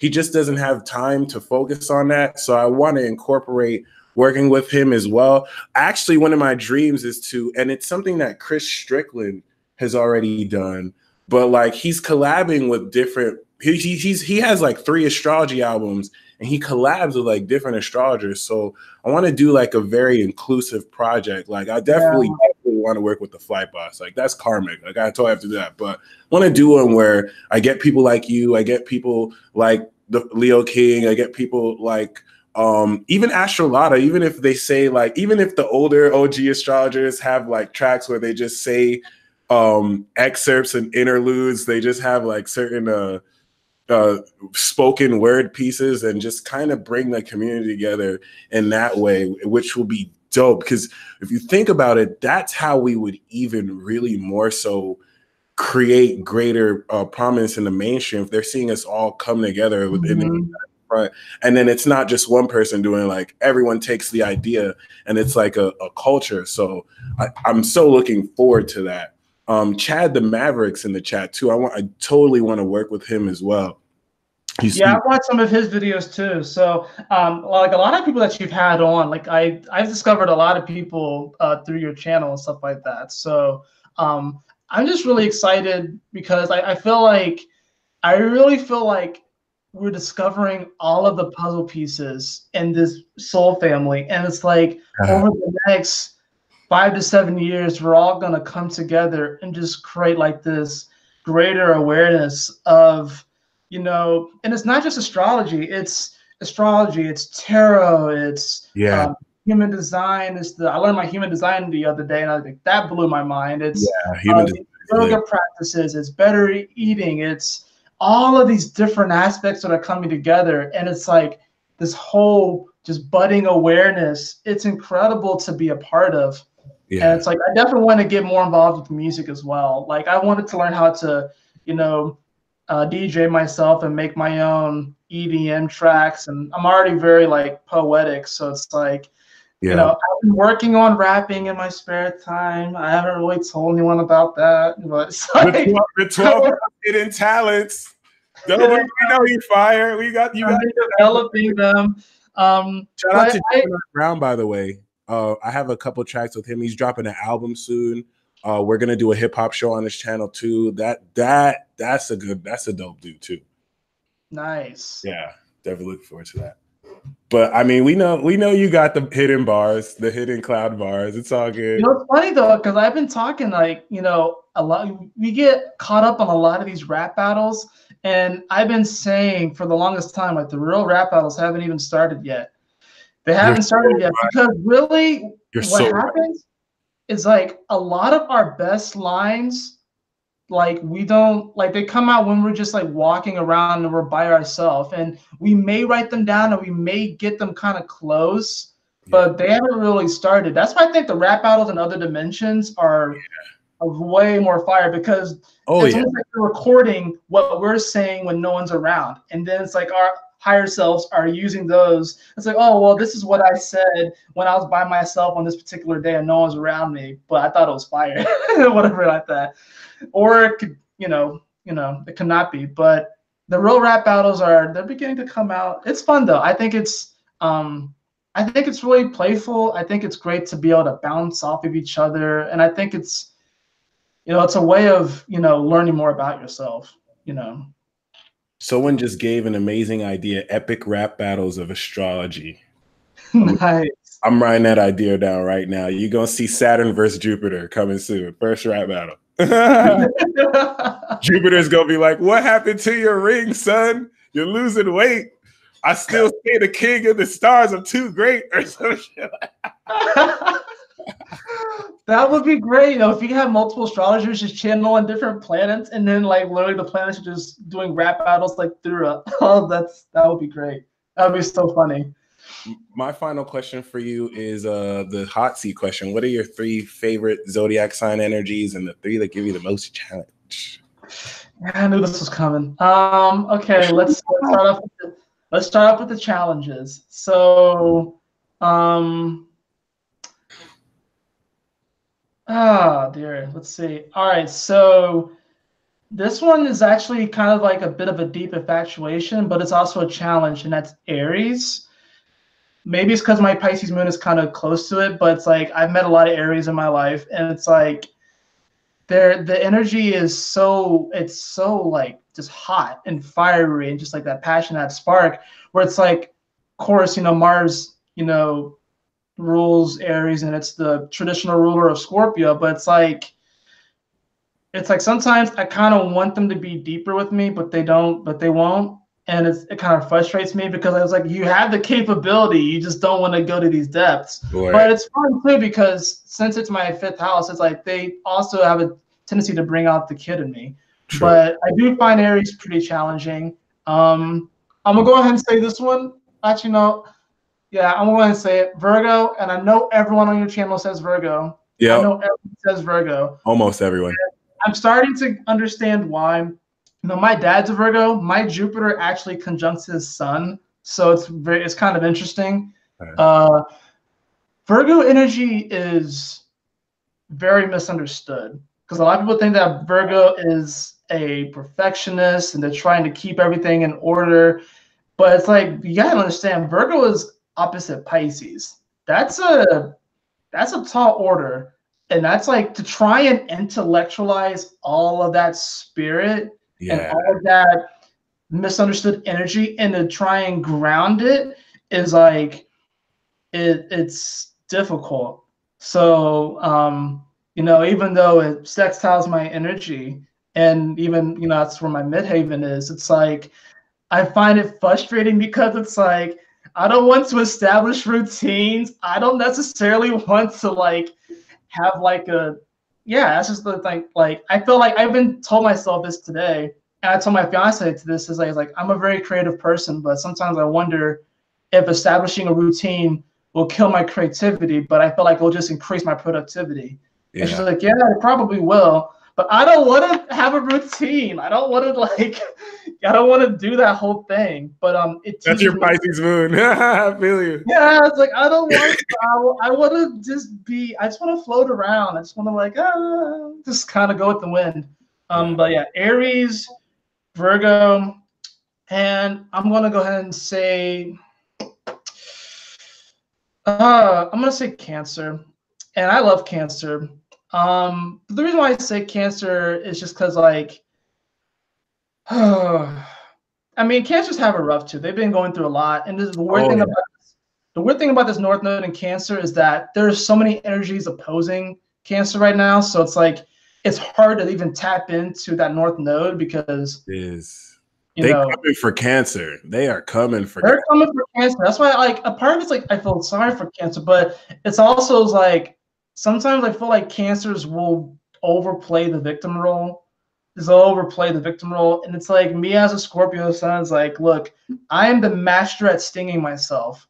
So it's like, if I can make it through this, you can make it through this. At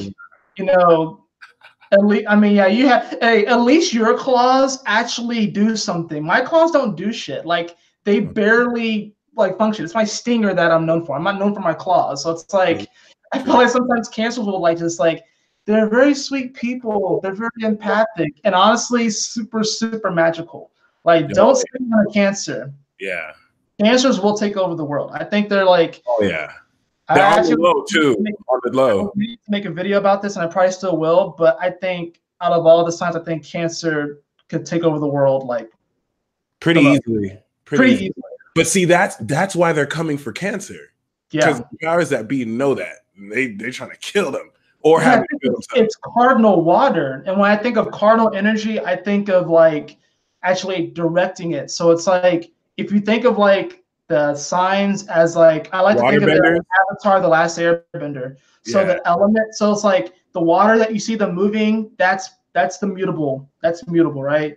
And anytime you see them actually moving the element itself, that's mutable. And then you have cardinal, it's it's the direction of the direction and moving it. And then I think fixed is the propensity of how powerful you can be. So obviously it's like your chakra. It's how much energy you have. So obviously the Avatar has a lot of a lot of that fixed energy because he's just it just seems like endless energy. It's Leo. But it's Cancers have the ability to push and move water. That's a powerful superpower. That's a powerful superpower that's very underestimated. And then people have water in them, so they can bend that as well. Exactly. Blood bending. That's a thing. It's super. Our bodies do it automatically, actually, but being able to be conscious of it is another whole story. So I would say Cancers give me challenges. But honestly, the challenge, it's more of a deep respect. It's a very deep respect. As far as my favorites, obviously I love Scorpio.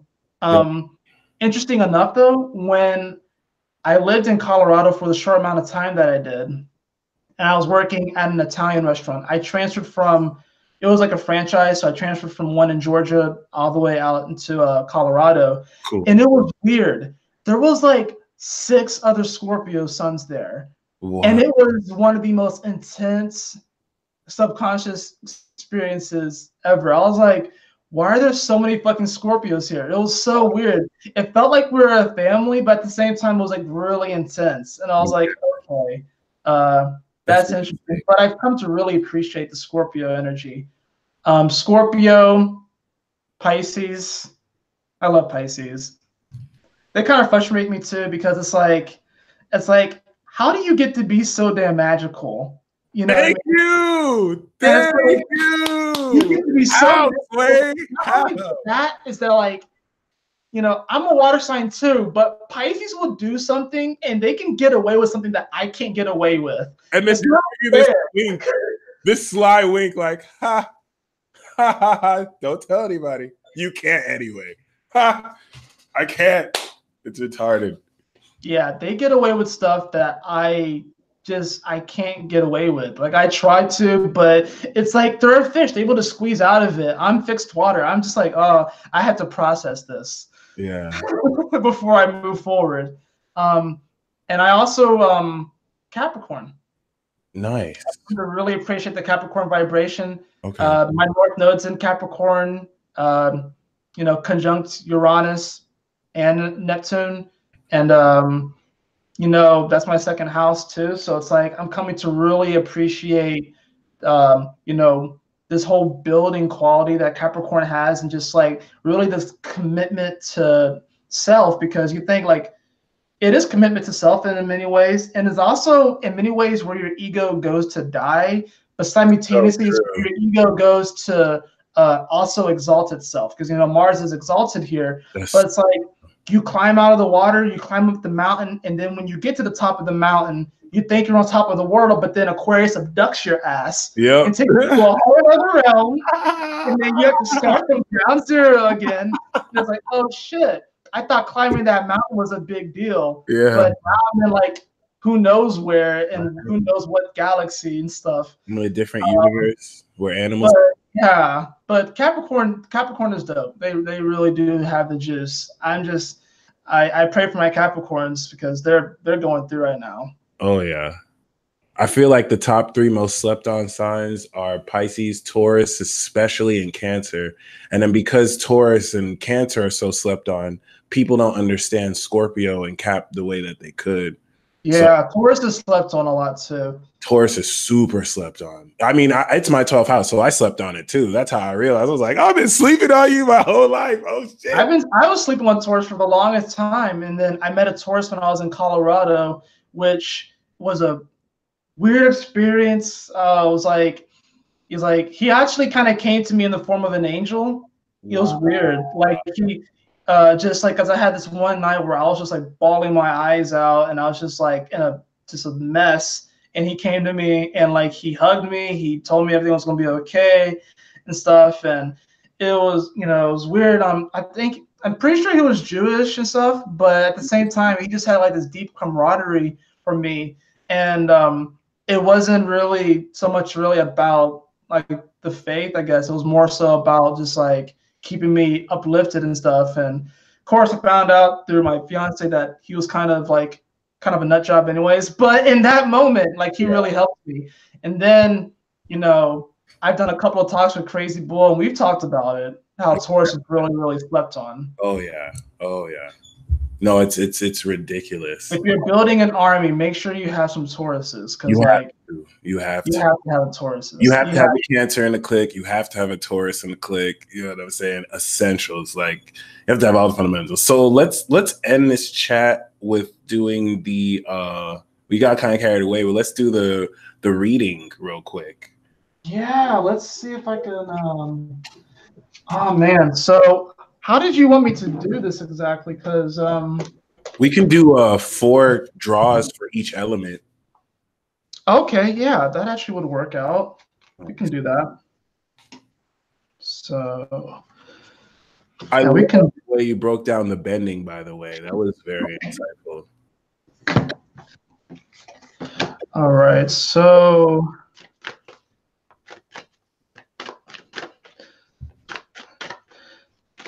yeah, I remember when I first kind of thought about that, with the whole bending, and it's really helped kind of shift the way that I look at the modalities, you know, as far as like mutable and fixed and cardinal. Um, so yeah, especially if like wherever what I've learned is that like wherever your moon is, that's where you kind of come into this life really. You're really able to bend that element the best, and then of course your sun is like what you're aware of. Yeah. You know. So, but we can bend all the elements. That's the thing, which is actually interesting because when I first started in my spiritual quest several years ago, I was very much so obsessed with the elements and learning how to play with the elements. And I would actually, in my meditations, go to this sacred space where my guides would help me actually bend the elements like you see in Avatar. And the first element that came for me was fire. And it's funny because like I don't have a lot of fire in my chart. I have the Sag energy, but I think that's really what was coming through. But yeah, it was fire first, and then water, then air, and then earth was last for me for some reason. Do you know what you just said is the official like elemental order? I think that's so symbolic because if, especially in Kabbalic readings, the actual order of the elements is fire, water, air, and earth. So you just completely amazing. That's really amazing. Earth bending is difficult. It takes time. Oh, it's very difficult. And I have a good bit of Capricorn energy. I actually have a lot of earth in my chart and stuff, but actually bending that element takes so much dedication and patience. Like, and here's the thing, like fire and water, I feel like might be easier to pick up on, but they're harder to master, compared to the other two elements. But this is what makes earthbenders and airbenders so clutch, especially airbenders. Like, I mean, you guys are dealing with the clouds. You guys are dealing with the mind and thoughts. It's like being able to bend that and to be like, especially in this day and age where there's so much focus on like mental health, especially mental health is such a big issue right now.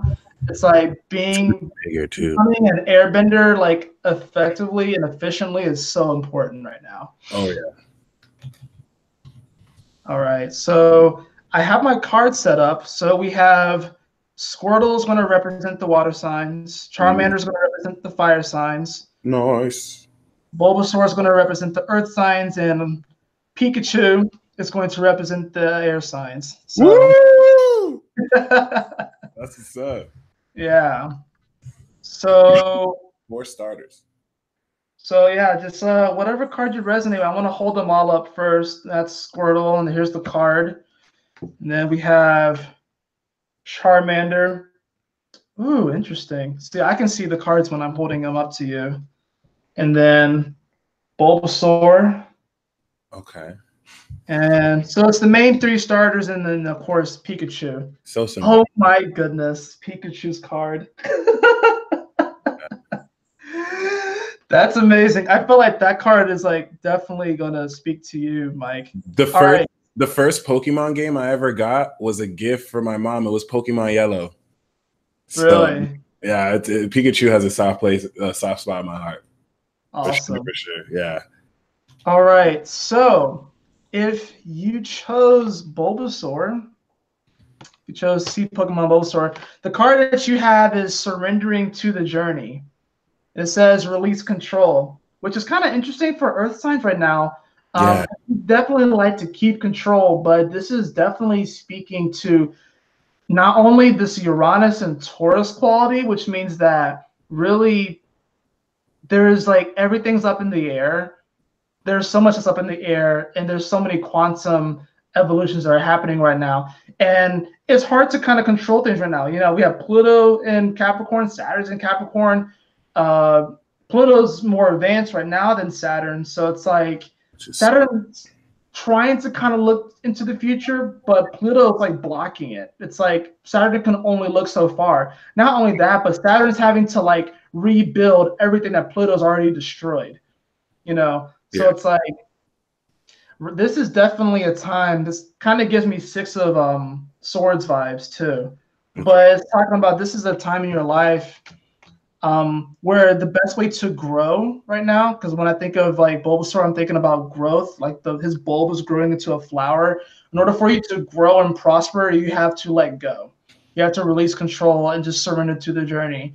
If there's something that you're kind of wanting to go for, you just got to do it. And you have to just surrender. It doesn't matter what anyone thinks. It doesn't even really matter what you think. You just have to. That's real. That's real. If you don't mind, I'll accent it with the tarot card too. Yeah, definitely.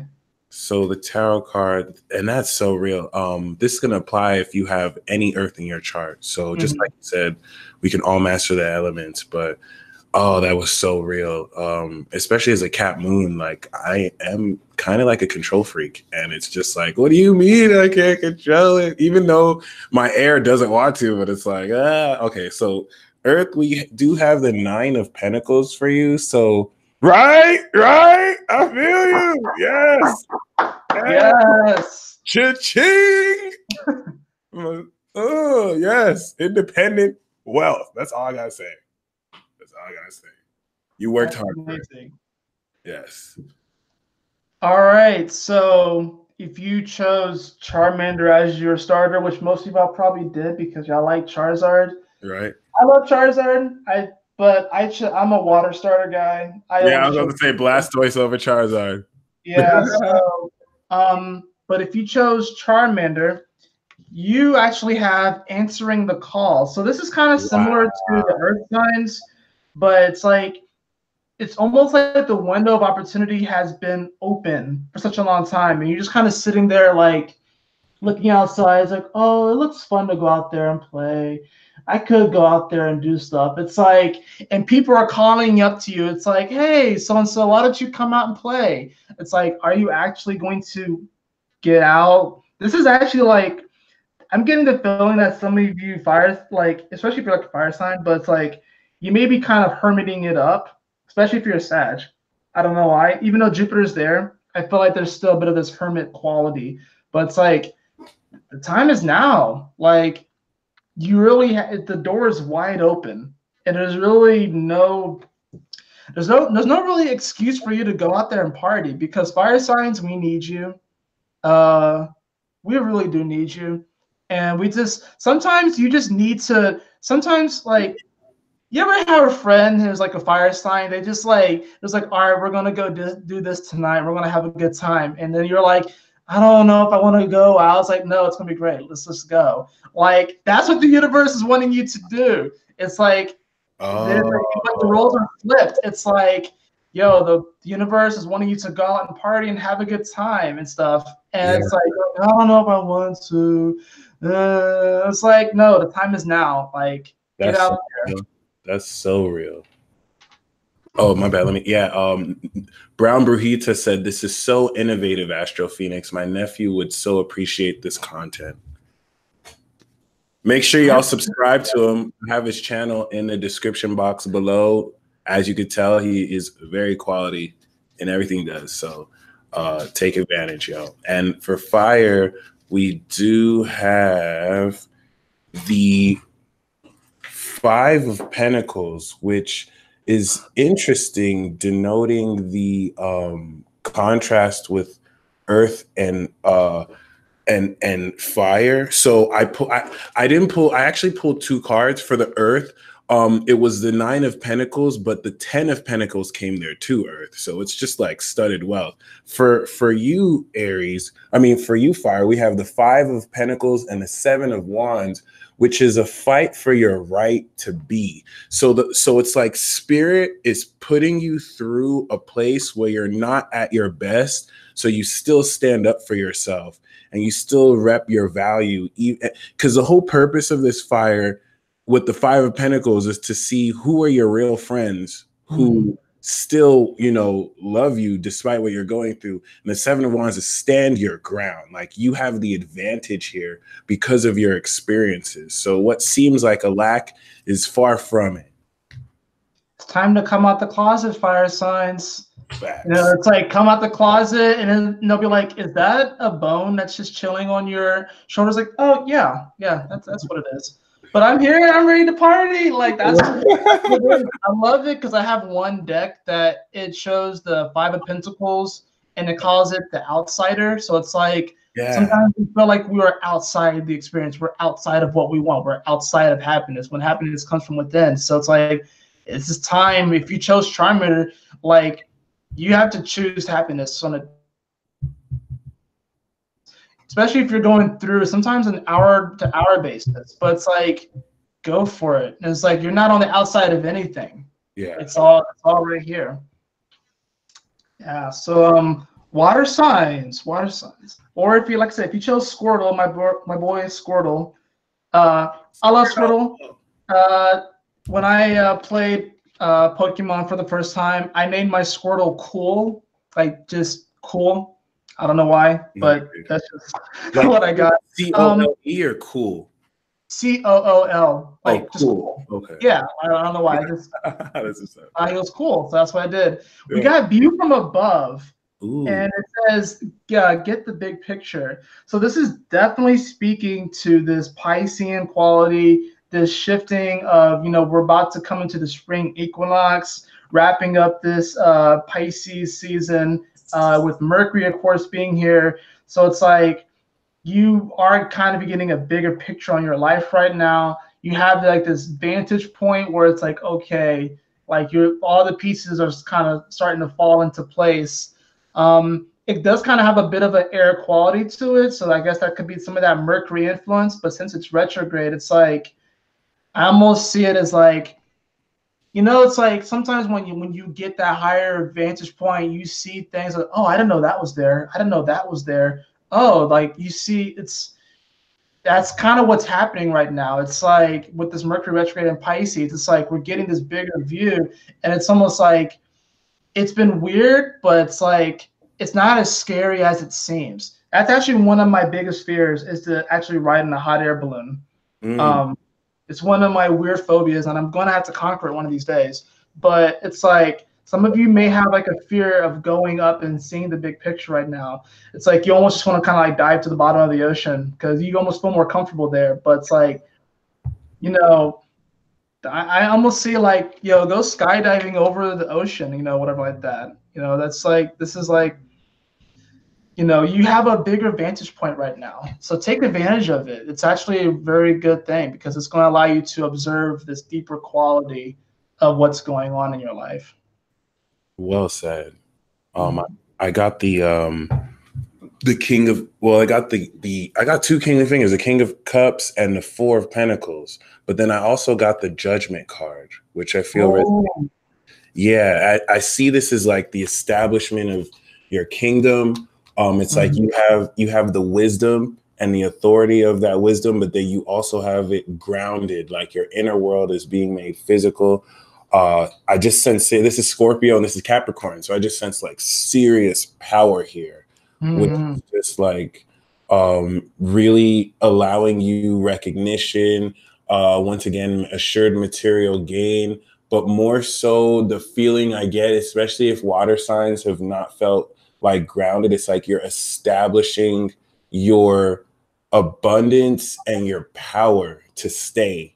And like you'll definitely have that grounding to build up on that and more than enough coins, which is dope. I really like how it's like, water signs, like it's like you said, may not feel super grounded right now, but then you drew the Four of Pentacles, which is like, it's definitely probably one of the more secure cards of the Pentacles suit, because it's like, sometimes you can't hold on for too long, but also it's like, it really does represent like knowing your worth and knowing your value. And also kind of even has a bit of that Scorpio vibe where you're wanting to protect it and kind of close it off. And it's like, you want to like, grow it and manifest it more. So it's like water signs right now, it's like you have like this greater vision and you kind of see the bigger picture, but kind of hone in on it a bit and like cultivate that energy. Because you really do have the juice right now. Neptune is in Pisces, so it's like Neptune, whether you're a Sun in Pisces or you're a Cancer or Scorpio, Neptune's been trining you, and it will continue to trine you for a while. So it's like, take advantage of this moment. Yeah. And then the last card for the air signs, Pikachu. Pika. We have. All right. We have Ascending the Mountain. Oh my God, Damn.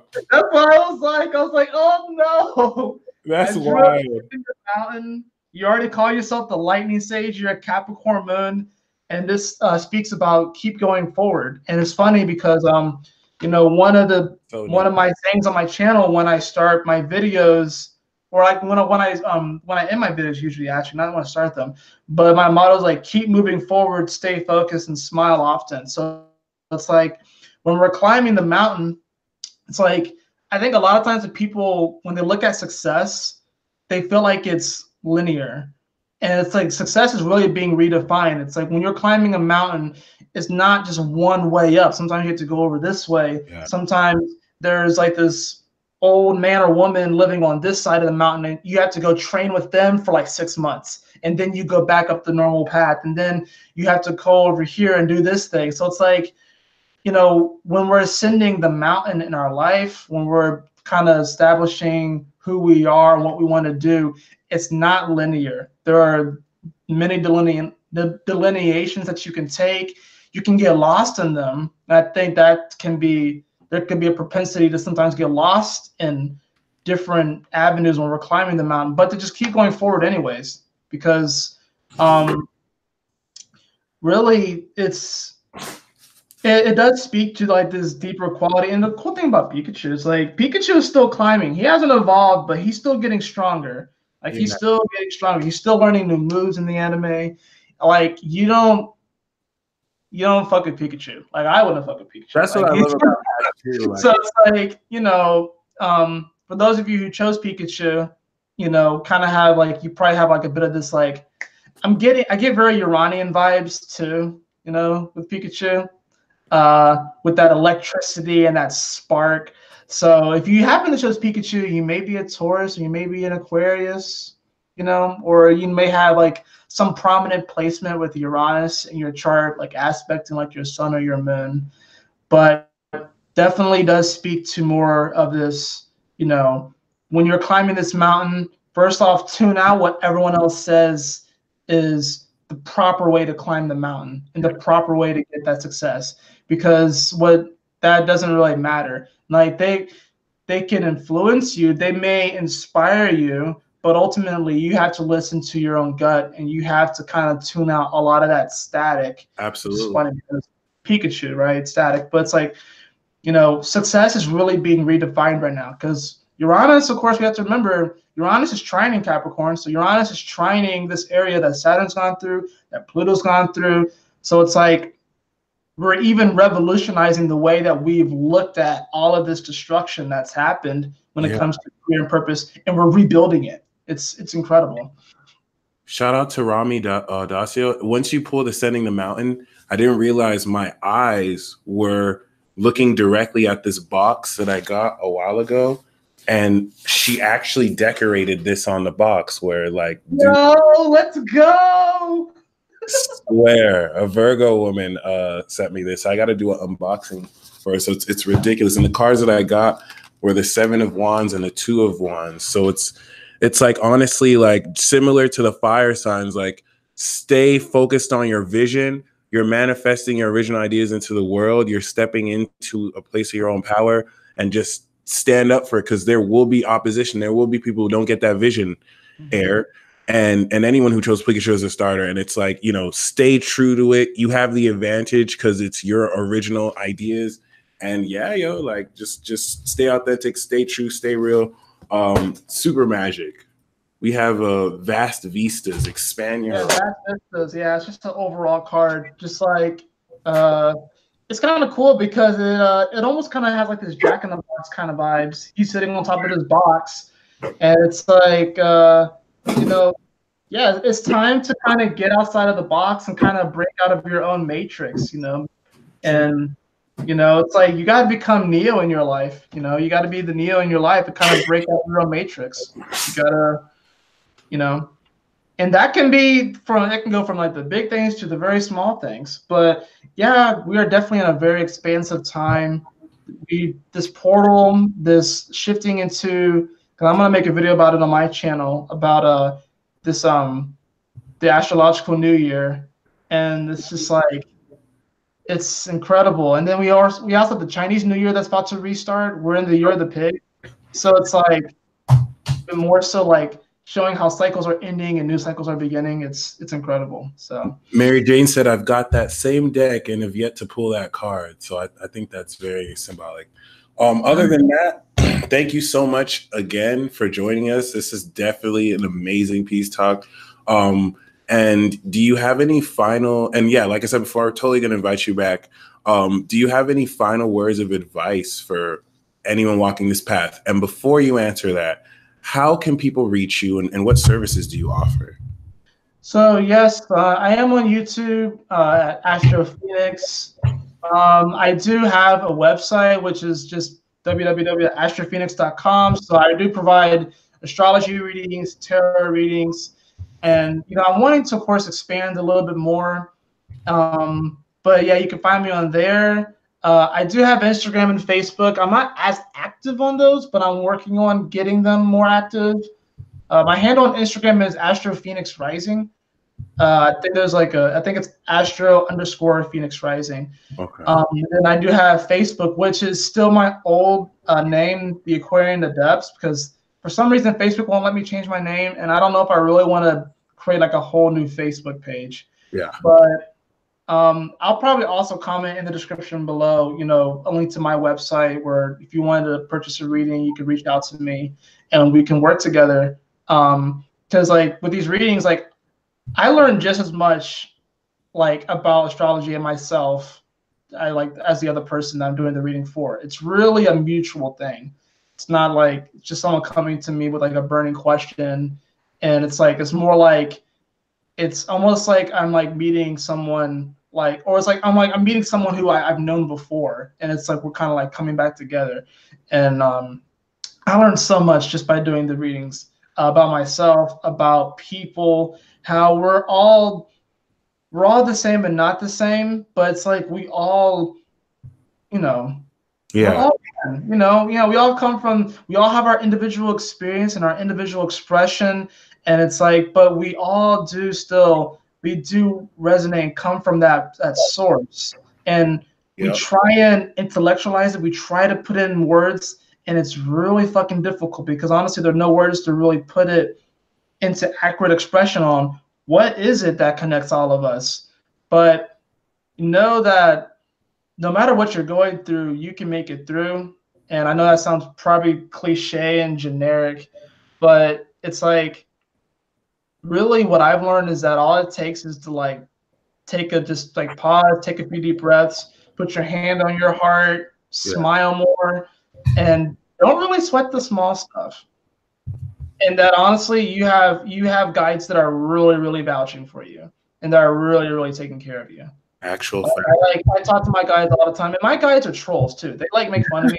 They're like comedians. No, really, because people think all right, so people think the relationship that they have with spirit guides is supposed to be all fairy godmother things.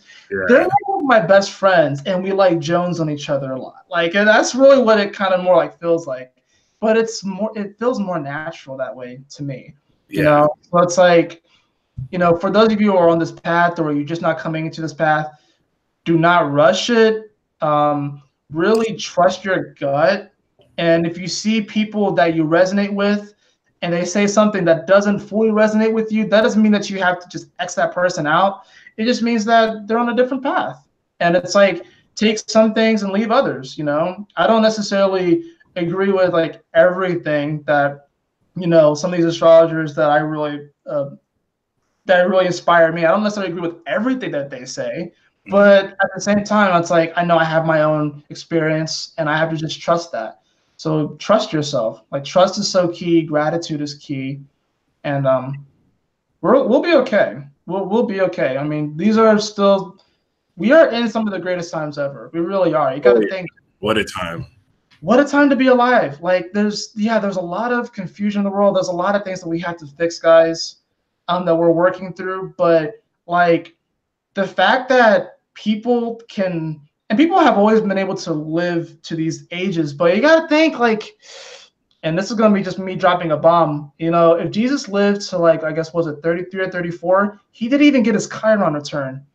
Yeah. Like there are people who got there are people who have gotten their Chiron return, and they actually know more than Jesus, quote unquote, but they're not Actual really using factual. it.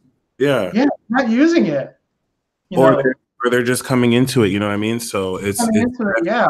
So it's like, the fact that we have people that, especially here, is like with our advancements in health and technology, and yeah, we can get better, but people living into their 70s and 80s, not just the famous, well-known people, whatever like that, the people that were pampered back in medieval times, but like regular folk are like living to these ages. Like that's a miracle, and it's such a blessing.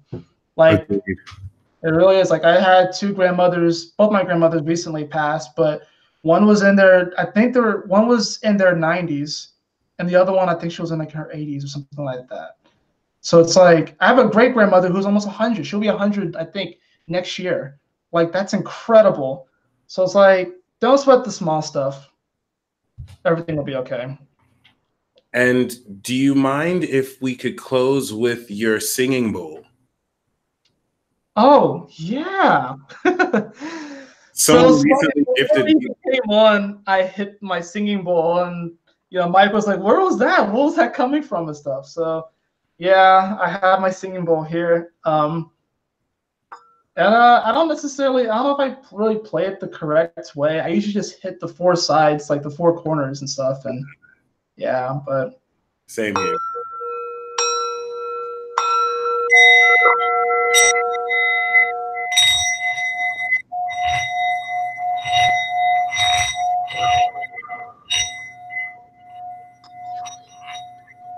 Yahoo! That's another thing that I always say.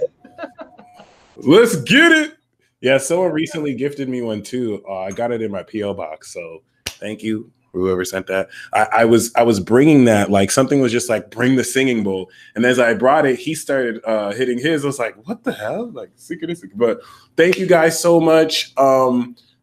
Definitely gonna stay tuned. You guys are down to view the live later tonight, so I'm gonna do that. And thank you so much, Jamaal, for joining us. Make sure you guys subscribe to him, hit him up for a rating. As you can see, it's gonna be well worth it. And other than that, you guys stay blessed as always. Peace out.